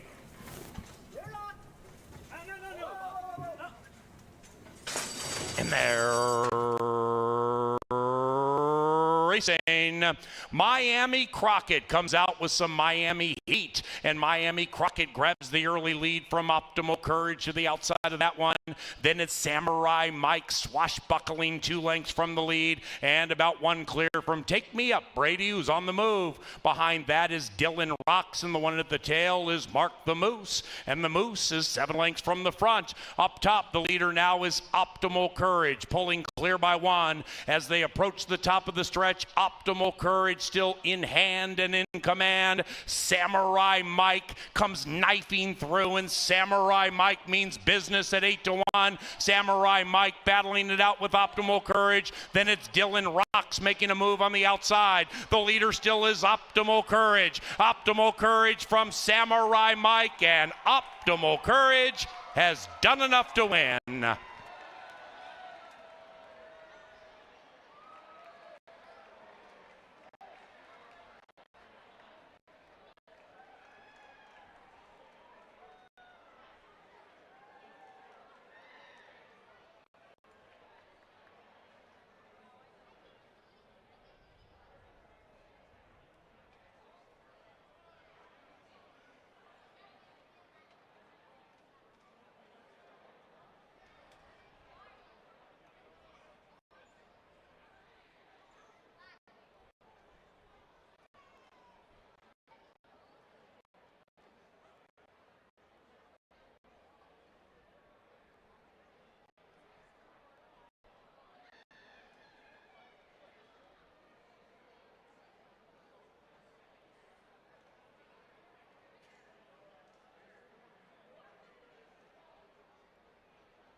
Race number 5 is official, 6-4-5-1. Now, race number 6 is the first of 3 consecutive trial races. And the quarter horses are attempting to qualify for the Northlands Futurity. That is a glitzy quarter horse race later this season. No scratches, no rider changes in race 6. And they're about 20 minutes from the gate.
Into the winner's enclosure, Optimal Courage and Alfredo Barajas.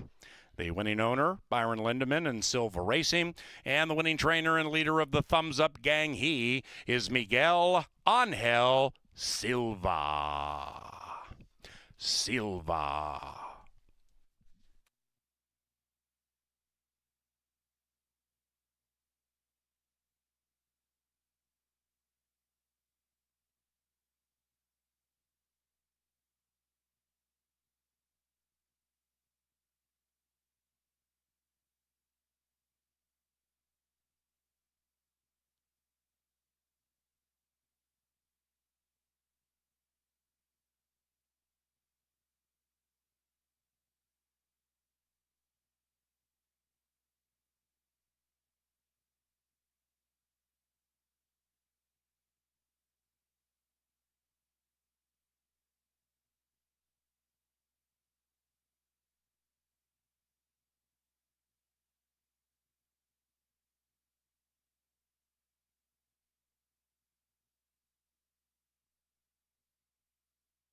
In there,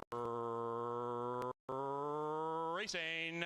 Miami Crockett comes out with some Miami heat, and Miami Crockett grabs the early lead from Optimal Courage to the outside of that one. Then it's Samurai Mike swashbuckling 2 lengths from the lead, and about 1 clear from Take Me Up, Brady, who's on the move. Behind that is Dylan Rocks, and the one at the tail is Mark the Moose, and the Moose is 7 lengths from the front. Up top, the leader now is Optimal Courage, pulling clear by 1 as they approach the top of the stretch. Optimal Courage still in hand and in command. Samurai Mike comes knifing through, and Samurai Mike means business at 8-1. Samurai Mike battling it out with Optimal Courage. Then it's Dylan Rocks making a move on the outside. The leader still is Optimal Courage. Optimal Courage from Samurai Mike, and Optimal Courage has done enough to win.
All right, Optimal Courage closes the thoroughbred part of the equation. Now we get to the quarter horse trials, and this is exciting, folks. These next 3 races, full fields of trial horses, these are 2-year-old quarter horses. The fastest 10 times on these next 3 races, those 10 horses come back on August the 16th and race for just short of $100,000 in the Northlands Futurity. So you've got to run fast. You've likely got to be one of the top couple finishers in each of these heats, and the top 10 come back for the big money. And these are 2-year-old quarter horses, so they're young and up and coming, and there could be some superstars in the equation. And in quarter horse racing, girls and boys a lot of times will mesh together, so we'll handicap and give you some inside information on what they look like as they prepared for this. Number 1 is a filly taking on the boys, and girls walk into the bar, has never raced before. So this is an ambitious placing for this one filly because she's never done this before. It's a hot night, it's a steamy night, and her workouts have been very good in the morning. The reports from the clockers are she can run a little bit, but the inside post has been no bargain with the quarter horses. So we'll see if she can make her first start a qualifying start for the Northlands Futurity. Number 2 is GG Heart on Fire. Just missed last time in a maiden race. A career best effort, though. Missed by just half a length. You get Mallory Norton, who's a solid trainer, and you get a horse that's, I think, got a real chance at 8-1. Same number as the morning line, some value up on the board. Number 3 is Dominating Reigns, and Estrada gets the call for Tyler Stein. A couple weeks ago, the trainer won a nice stakes race. This horse comes off a sharp victory down in just outside Des Moines, Iowa at Prairie Meadows. So should have some confidence. The inside 3 are all fillies. Number 4 is a good-looking gelding. This is Jess Henry. And Jess Henry last time at nearly 4-1 made a big closing kick to get all the money. Vic Hansen always so good with the quarter horses. And I'll tell you what, the 4 horse makes a very nice impression down here in the paddock. Not a drop of sweat. Good energy from this 4. And I'm a little surprised by that price, too. 11-1 on a Vic Hansen horse off a win. Seems like a value player for your superfecta bets for sure. Number 5 is Relentlessly Sweet. Ramirez for Olmsted. You're going to hear Jason Olmsted's name a lot. He's a dominant quarter horse trainer all over the country. He's done great things here at Canterbury. This one had a not a great trip last time. Showed speed and then faded, but was pinned down inside and didn't seem to like that inside post. So now moving more to the middle of the gate could wake this horse up. Anytime Jason Olmsted has a horse at 14-1, you got to pay a little bit of attention. Number 6 is another Olmsted horse. This one is a gelding, and this is Cowboys Are My Heroes. Garcia gets the call. Lost a photo last time by just a head on the wire. That time was super fast. 69 speed index number makes the 6 a major player. I talked about it in my power play segment. I love the 7, Relentless Bay. That was a troubled trip last time. This horse has already won twice. Some of these are maidens in here, and with a straight clean break out of the gate, I think Escobedo's got the right horse, and I don't think they can mess around. With all these horses trying to qualify, I think they got to giddy up and go, and I think Relentless Bay is going to be one tough customer tonight. Number 8 is I Got This, another filly taking on the boys. Her Remington starts last year were pretty competitive. Second off the layoff for a good barn. Mallory Norton can train him up fair and square, and you get 13-1. That's kind of gaudy. 9 is Relentless Corona, another Olmsted horse. And I love the outside post with the quarter horse because there's less traffic out there. 9 looks spectacular down here in the walking ring. I'm going to be honest, I can't do a trifecta or superfecta without punching that 9 on my ticket. 7's going to be tough to beat, though. Find some long shots underneath. I think the 4 is sneaky. I think the 9 is a must-use. And I think you're going to see history tonight as the top 10 qualifiers get to come back for a $100,000 race on August 16th. These are the trials. These are the quarter horses. Buckle up. They go fast. If you're here in person, get down by that rail and watch them explode out of the gate and fly to the lane. Bets in now. Race 6, first of 3 trials, is next right here at Canterbury Park. Kevin?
They are racing against the clock for the next 3 races. These are qualifiers for the Northlands Futurity. 3 consecutive quarter horse races with a pick 3 to commemorate said final 3. No scratches, no rider changes here in race 6. They blast 5 minutes from now.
Hello again from the winner's circle. We have a rooting section for a couple of beer drinkers tonight that are going to be playing beer pong down here in the winner's circle. These guys came down with beer, and hopefully they'll leave with a couple of tickets to Beer Fest. But before we begin and get into the festivities, we have to meet you first. Who are you? Where are you from? Craig Peterson from Devils Lake, North Dakota. Oh my, you've come a long way. Okay, Craig, well, hopefully you can get some Beer Fest tickets. And who is your competition today? Colin Olson from Langdon, North Dakota. Okay, we've got a couple of North Dakotans vying for these. Now, the rules are simple, guys. Throw the balls into the cups. You get them in the front, you get a daily double pack. The middle, you get a daily double pack and the TJ Hooligans gift card. And if you get them in the back cups, you'll go to Beer Fest. She's giving you the details to that. All right, you're up first. Give it a shot. Oh my, that was easy peasy right in the back row. Got a couple of tickets to Beer Fest. All right, Craig, go for it. Oh, very, very close. Very close. You get one more pitch. Maybe you can get some Beer Fest tickets for him. Oh, after that first throw, that was just a disappointment. Come on, Craig, even up the score. All right. You get a daily double pack. You get a daily double pack. You'll enjoy the rest of your day here. You're coming back to Beer Fest. Congratulations to you both. If you want to join us at Beer Fest, that's coming up in August, and you can check out the details at CanterburyPark.com. We've got the 6th race coming up in just a couple of minutes. The first of 3 Northlands Futurity trials is headed to the gate.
They're at the gate, and it is now race time.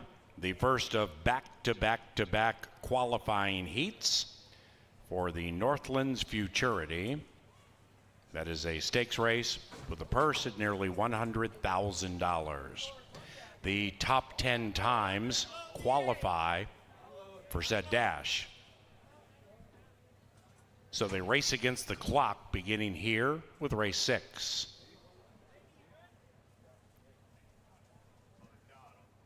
A cast of 2-year-olds. I got this, thought about it, then backed off.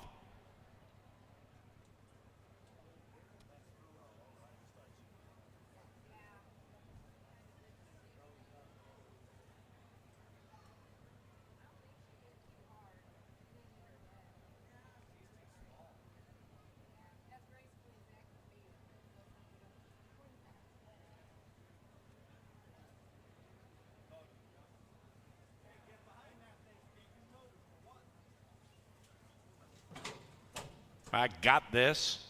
In. Here is girl walks into a bar. Riderless. Jockey Nick Goodwin joins. Gigi Heart on Fire.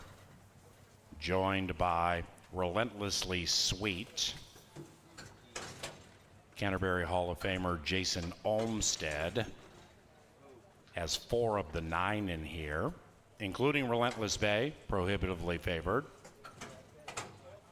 Cowboys Are My Heroes goes in, joined by Jess Henry, the favored Relentless Bay, and Relentless Corona last in.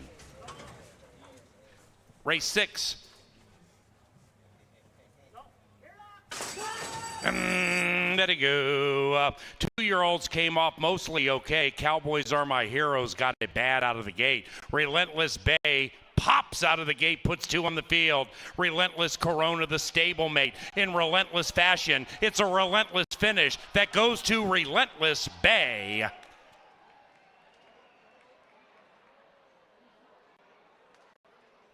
Za.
Number 7, Relentless Bay, first in 17.69. The first Carlisle clocked in 17.69. So that's the target at which to shoot to qualify for the Life Changer. It's official. Race number 7 is another Northland Futurity qualifying heat. 9 battle, no scratches, no rider changes, and they're to the gate about 20 minutes from now.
Into the winner's circle, it's Relentless Bay and Edwin Escobedo.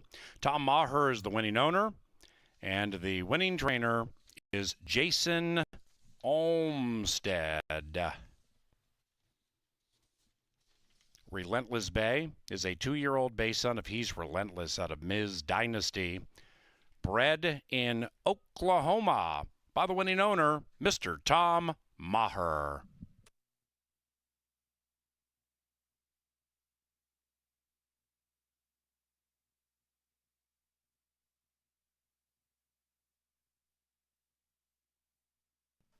Race number 7 is courtesy of Quick Trip and Atomic Data. Atomic Data is the preferred IT solutions provider of Canterbury Park. We also thank JTR Roofing, Think Minnesota Realty, Turtles Bar and Grill, and Mouse's new parking spot. Post time for race 7, 20 minutes from now.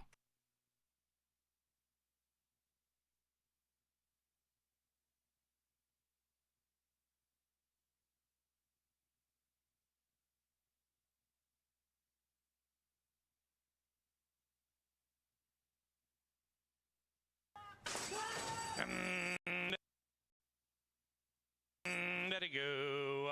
2-year-olds came off mostly okay. Cowboys Are My Heroes got it bad out of the gate. Relentless Bay pops out of the gate, puts 2 on the field. Relentless Corona, the stablemate, in relentless fashion. It's a relentless finish that goes to Relentless Bay.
Well, Relentless Bay ran to the betting. 17.69 was the time.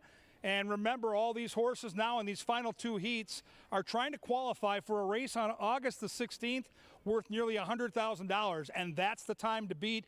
I think that time's going to be tough to beat. This is probably a better betting race. Relentless Bay looked to dominate and ran great, like the money was there. But now it's a little more wide open. And again, with these quarter horse races, they're running against the clock. Boys and girls mesh together. These are 2-year-old babies that are still figuring things out. So lots of quirky things can happen. Let's take a look at the field. We'll start with number 1, You Can Kiss My Jazz. Garcia for Olmsted. I mentioned Jason Olmsted. He's a dominant trainer. He just won that most recent race. I've also talked about the inside post. Inside post with the quarter horses has not been good this year. Very difficult place to win from. Last check in the press box, we've seen one horse win down inside. So keep that in mind. It is Olmsted. It's a very good jockey in his colony. And anytime Jason Olmsted's a price on the board, you have to at least consider the horse for the trifectas and superfectas. Number 2 is another filly. So the inside 2, both girls taking on the boys. Favorite Teller MRL for Gutierrez and Norton. And here come the horses right on cue into the walking ring. 2's got some good race experience. A 5th, a close 3rd, and a 4th. So she's done this before. A lot of these horses are lightly raced. She's got some good muscle, behaving well. And she's 17-1. The reason I bring up the 17-1 is the morning line in your program was set by a professional, set at 5-1. So more than triple right now up on the board for that 2 filly. Number 3 is Relentless Robin. It's Olmsted and his go-to jockey. The number 1 jockey in his barn is Escobedo. They just won race number 6 and have that 17.69 up on the board. The Robin can run. Now, last time out, she missed the break. So the gate opened up and she was slow to gather that momentum. That won't happen again with an Olmsted horse. Her races before that were really good. 1 here, 1 in Oklahoma. Holy cow, look at that 4. Now that is a good-looking racehorse. Big muscle, big energy. I like the behavior so far. If you're new to the paddock and trying to figure out what I look for, this is what I look for. I like the tail off the hind. I like some energy. Look at the arch neck. Not too much sweat, some good energy. And I'm feeling pretty good because it's my top pick in the race. So I'm all about some special gumbo. It's another Olmsted horse. It's a jockey that's ridden this horse to victory the last 2 times out, once in Oklahoma and once in Iowa. So this horse has raced 3 times in 2 different states and figured it out. Takes the race with him. I like that. And I love what I'm seeing here in the paddock from the 4 on a physical side. Number 5, WGS Light Will Girl Up. Ramirez for Wilson. 1 career start, didn't know much about it, kind of split the field. Should improve 2nd time out, but still a maiden trying to beat proven winners. So we'll definitely have to really jump up and run a big race. 6 is Sassy Frass T. Gotta love the T part of the equation. Valenzuela for Vic Hansen. Good long shot connections here. This trainer has popped at a price numerous times over the years with the quarter horses, 16-1. Boy, the fans are all about number 7, relentlessly fast.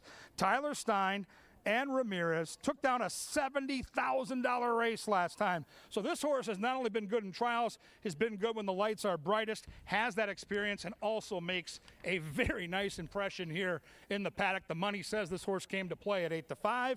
Number 8, I've got this horse in the mix. Number 8 is Sir Walter Stoley. Frank for Hansen, 10-1. This horse seems to get better with each and every start. I don't know if the 8 is good enough to win, but I do think this horse could hit the trifecta or superfecta.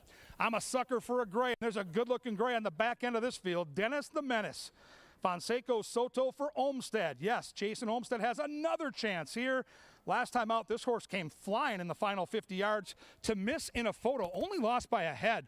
Another horse that I think you should mix in at big odds in your tries and supers. I'm on the 4, the fans are on the 7, and the excitement is abound. Who will be another qualifier for August 16th and nearly $100,000 in the Northlands Futurity? The girls and boys, the babies, the quarter horses are going to dash.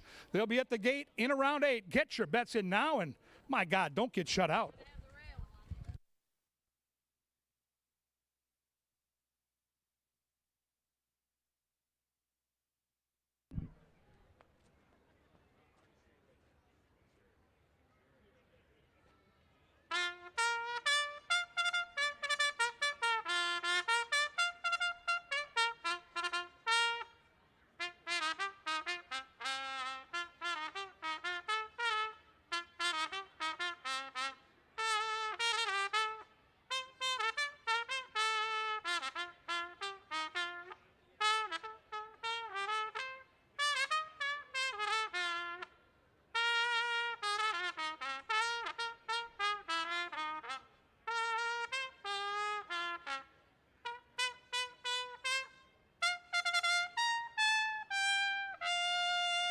Sir Leonard Dykert with a fantastic ditty brings the Qs onto the track for the second Northlands Futurity qualifying heat.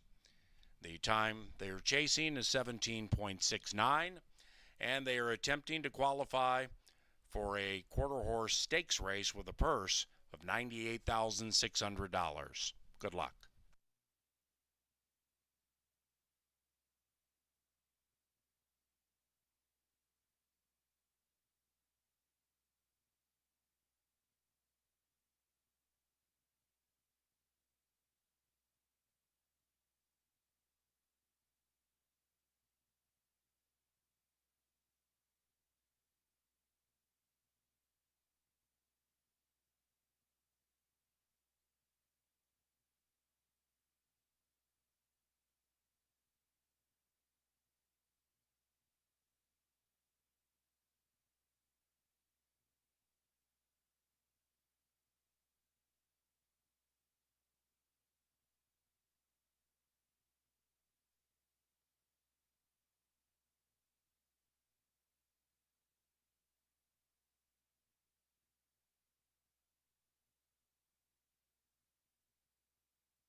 All right, ladies and gentlemen, direct your attention down to the winner's circle. We have our lucky winner tonight. She is Taylor. She's right next to me. And Taylor, you're a little too young to remember, but I'm going to tell you, fans, on August the 11th, we got a great throwback concert. 2 for the price of 1.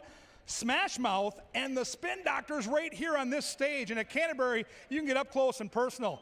And tonight, because Taylor's the lucky winner, if she gets the trivia question correct, she gets pit passes from Quick Trip. You're going to damn near be on the stage with these 2 iconic bands of the 90s.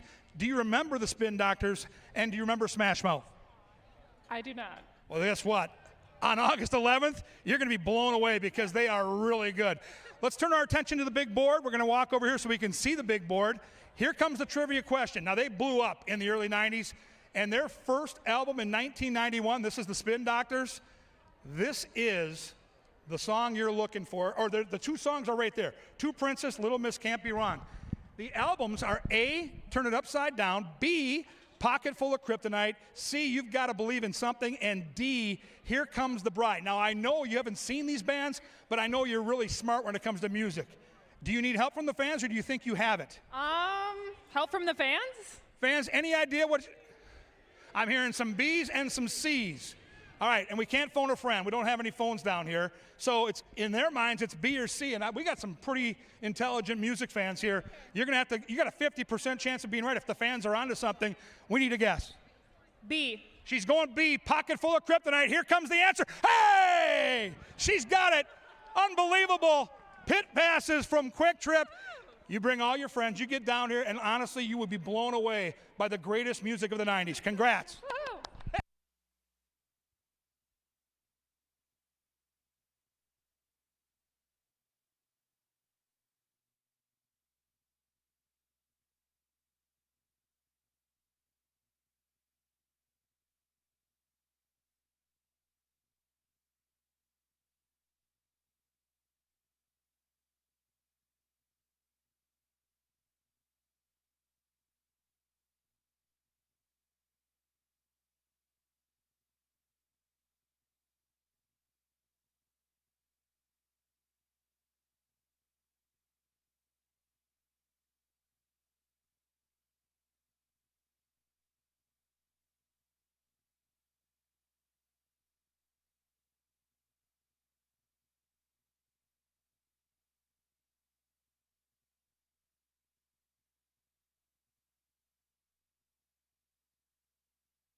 They're at the gate. It's post time.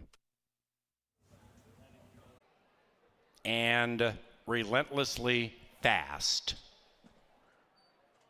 Some special gumbo. Tepidly favored at 9-5. Dennis the Menace last in. Here they come. Number 6 freaking out. Settling. Rider on.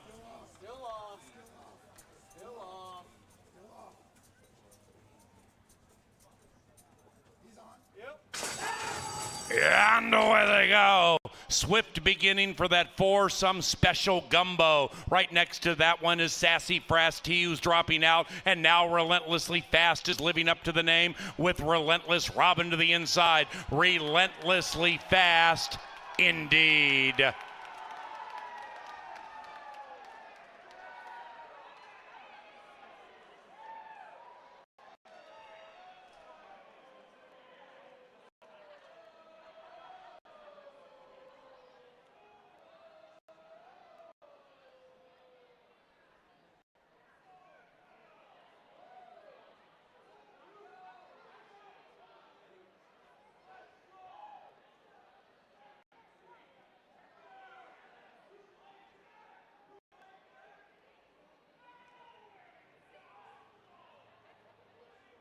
Number 7, Relentlessly Fast, first in 17.95. 17.95. So Relentless Bay still has the fastest qualifying time at 17.69.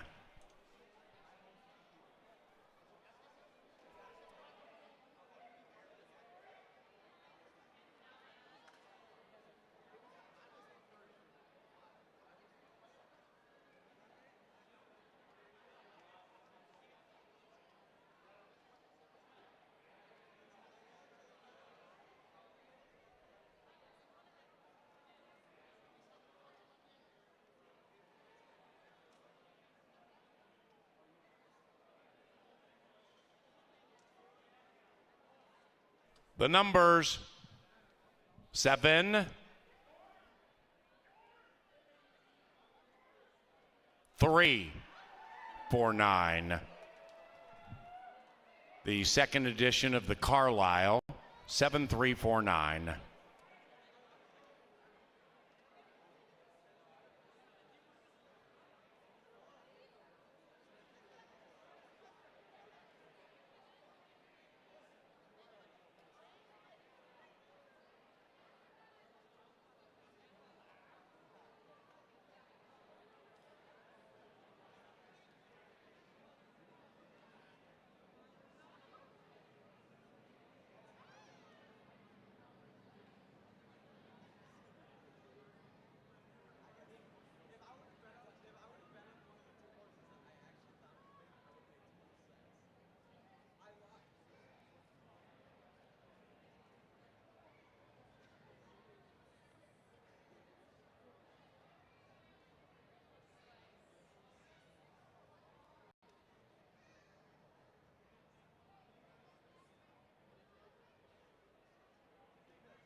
The 7th race is official.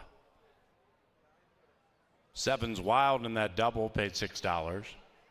Exacta $8.90. Trifecta $7.50. Superfecta $7.91. The 8th race is our final live race, and it's the final of 3 Northlands Futurity Trial events. Number 8, Eagle and Bullions, is picked up by Nick Goodwin. They are chasing 17.69, 20 minutes from now. Into the winner's enclosure, after taking down the Love, Hate, Love purse, is the victorious Relentlessly Fast and Angel Ramirez. Tom Maher is the winning owner. Back-to-back victories for Mr. Maher. And the winning trainer, is Tyler Stein. Relentlessly Fast is a 2-year-old brown gelding by He's Relentless out of Logan's Fast Dasher. Bred in Oklahoma by Stewart and Strebig.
And away they go. Swift beginning for that foursome special gumbo. Right next to that one is Sassy Fast T, who's dropping out. And now Relentlessly Fast is living up to the name with Relentless Robin to the inside. Relentlessly Fast indeed.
Angela Herman, Kevin Gorg up in the plush studios here of the press box. And Angela, we've seen a couple of unbelievably fast qualifiers in the trials. First one went 17.69. Last one went 17.91. And so now that's the third fastest qualifier, that winner of race 7. You know the top 2 from that first race are in. They're probably the 2 horses to beat when we come back on August 16th for that $100,000 race. How'd you look at this race? Because I thought all 3 were pretty balanced. I thought the first race was a little top heavy. It played out that way. These last 2, I thought there was some balance. Right, and I agree with you. I totally agreed with you in the first of the 3 trials, and I thought that they got a bit more wide open as they went on. We should say that there's a jock change in here. Eagles and Bullions, the 8, it will be ridden by Nick Goodwin, and your 4-5 favorite is Relentless Minnie. But Relentless Minnie does come out of the MQHRA Futurity. She was 3rd behind Relentlessly Fast and Relentless Corona, and even though Relentless Minnie did get 3rd that day, she drew another outside post. That was my main thing I did not like about her, because she drew outside that day. She drew outside today. The outside looks a little bit better today than I've seen it in some previous quarter horse races. So I stuck towards the middle, and I went 4, 5, and 6 with some of the horses that came to hand a little bit earlier, that being Silver Dakota Moon and Avery's Treasure. Both of them started out a little bit earlier in April at Remington Park. Relentless Minnie didn't debut until May, but I thought that Silver Dakota Moon's races that she had put together in the early part of her 2-year-old campaign would stack up well. She won a training race. Obviously, she came to hand really quick, but Silver Dakota Moon still, I thought, was far enough ahead where she left off in May, where I didn't think that these had caught up to her yet. I was really torn. You know, the 9 and the 4 stood out to me when I first looked at the race. I went back and forth all week. They're both going to be, I think, bet down come post time. Let's talk about this 5. You've got the horse 2nd. I've got this 5 3rd. Running Man with double ends for Vic Hansen. This horse intrigues me because we see a debut at Remington that was better than it looks on paper. And all 3 of those horses have come back to win. In fact, we saw one of those horses run and hit the board in this most recent qualifier. Then put it all together last time and just lost a dirty photo at the wire.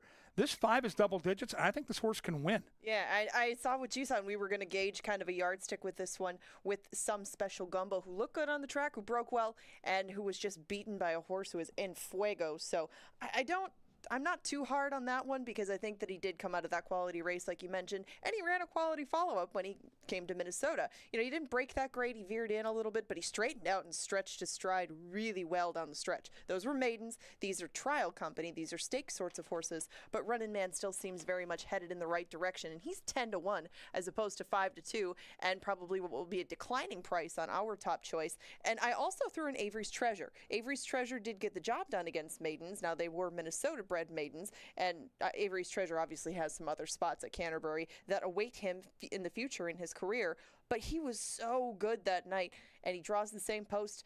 Maybe he's turned the corner. I threw him in there, and you get 10-1 on both him and Running Man. Who would you prefer of those 2 if you're going to be building tries, supers, and you want to throw a shot underneath? I like them both. They're both in my contender group. I have the race 4, 9, 5, 6, but I like the 5 a little bit better. The other horse that I just watched in the paddock here come by us is the 3, Oompa Loompa. And Jeff Medeas taught us, he is the godfather up here in the press box with the quarter horses. Ed Ross Hardy at a price, I'm not going to let this happen to me again. It's happened to me this year. It's not happening again. Both starts, the horse has been trapped with brutal starts out of the gate. One in the mud at 250, then went to Iowa, had another terrible start. Do not sleep on the 3 if you're putting together tries and supers. Your thoughts? No, I would agree. I would throw this horse in because of how much he stepped forward, it seemed, from start 1 to start 2. And there was some bumping at the beginning of that race. And Oompa Loompa, I think, probably has another step forward in him at another good price of 17-1. We've seen some prices come in today, even if they are underneath. And it is worth noting that 2 Olmsted trainees right now are 18-1 and 21-1 on the inside for this. Now, granted, one's a Min bred and the other one's an Oklahoma bred, but I will say for the future, when you see keeping it confidential, get some sort of post outside of the rail or the 2-hole, definitely keep an eye on this horse, because he does have very good gate speed. Maybe a little shorter race than 350 would suit him, but boy, just keeps on getting a little bad luck at the draw box. I think this race has potential for some big prices. Even if one of the favorites wins, I think some bombs are going to hit the ticket. We have qualifying times of 17.69 and 17.95. Those are the times to beat. They're running against the clock. They're trying to be the fastest 10 to come back August 16th for just around $100,000 in the Northlands Futurity. Here are the handicapper selections. You've got just enough time to build your tickets and cash at Canterbury Final race of the night, final trial for the quarter horses. We come back tomorrow at 5 o'clock, Saturday at 5 o'clock, Sunday Pepsi Family Day at 1 o'clock. All the details at CanterburyPark.com. Good luck.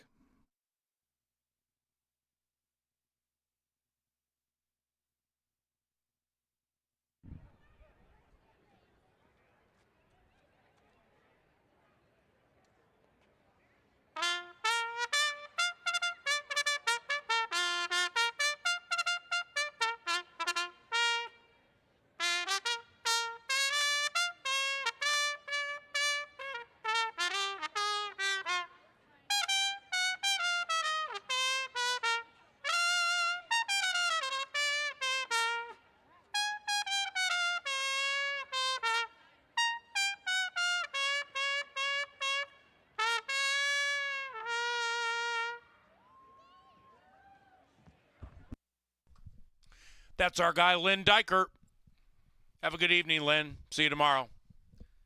On to the track for the 8th, to the gate in 5.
post time for the 8th, our final live race, as they contest the clock for qualification for the Northlands Futurity and a purse at nearly $100,000.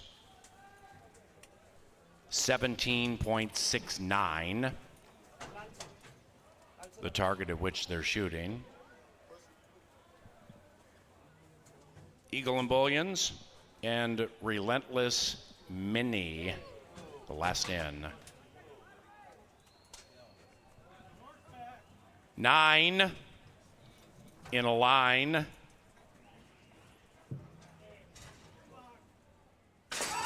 And they're racing. Rough beginning for that 4 Silver Dakota Moon on the inside. Valiant Speed came out with some speed. Also Oompa Loompa.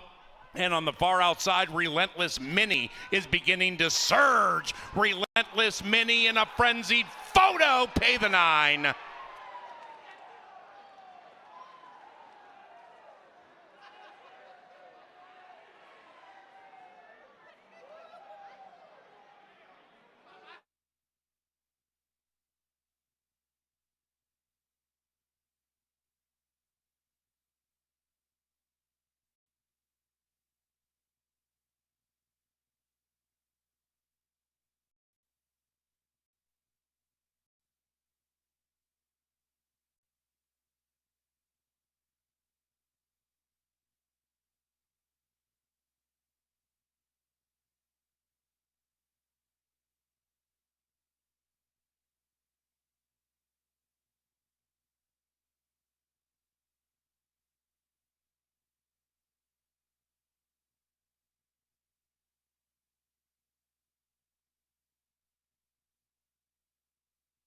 Number 9, Relentless Mini, first in 18.04.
The numbers 9, 653.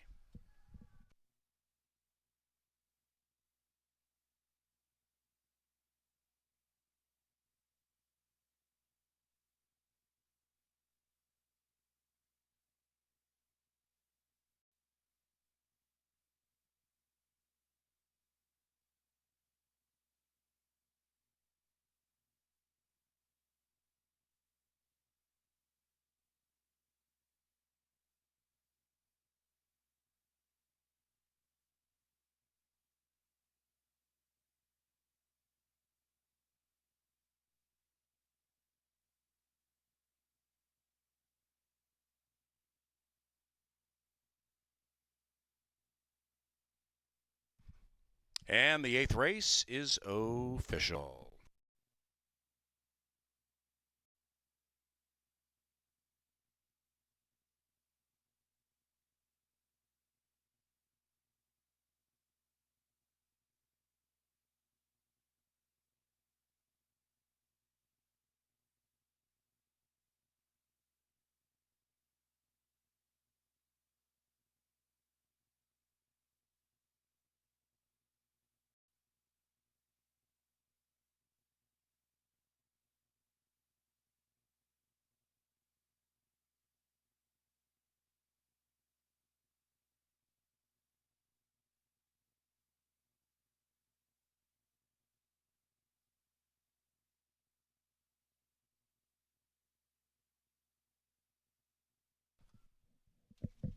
Into the winner's circle, it is Relentless Mini and Edwin Escobedo. The winning owners, Paul Ludeman's Summer Run Inc. And the winning trainer, Jason Olmstead.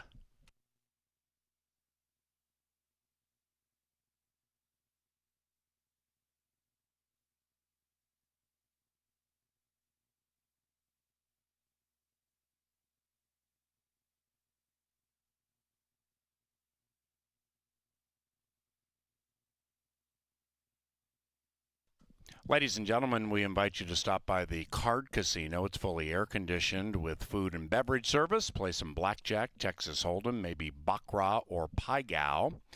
Otherwise, for those of you watching and wagering on racing at Canterbury Outstate, thank you. And those of you here in Shakopee, thank you.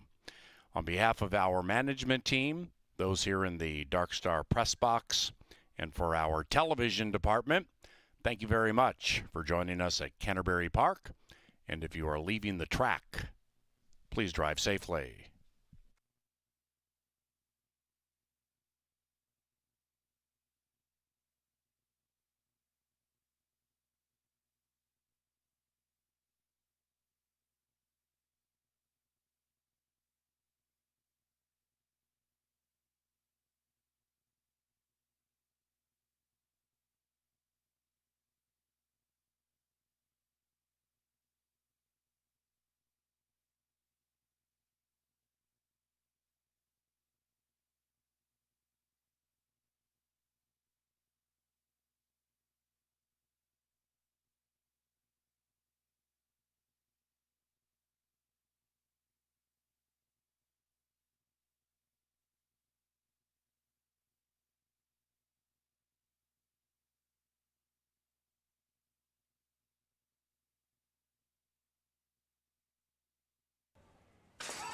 And they're racing, rough beginning for that 4 Silver Dakota Moon. On the inside, Valiant Speed came out with some speed. Also Oompa Loompa. And on the far outside, Relentless Mini is beginning to surge. Relentless Mini in a frenzied photo. Pay the 9.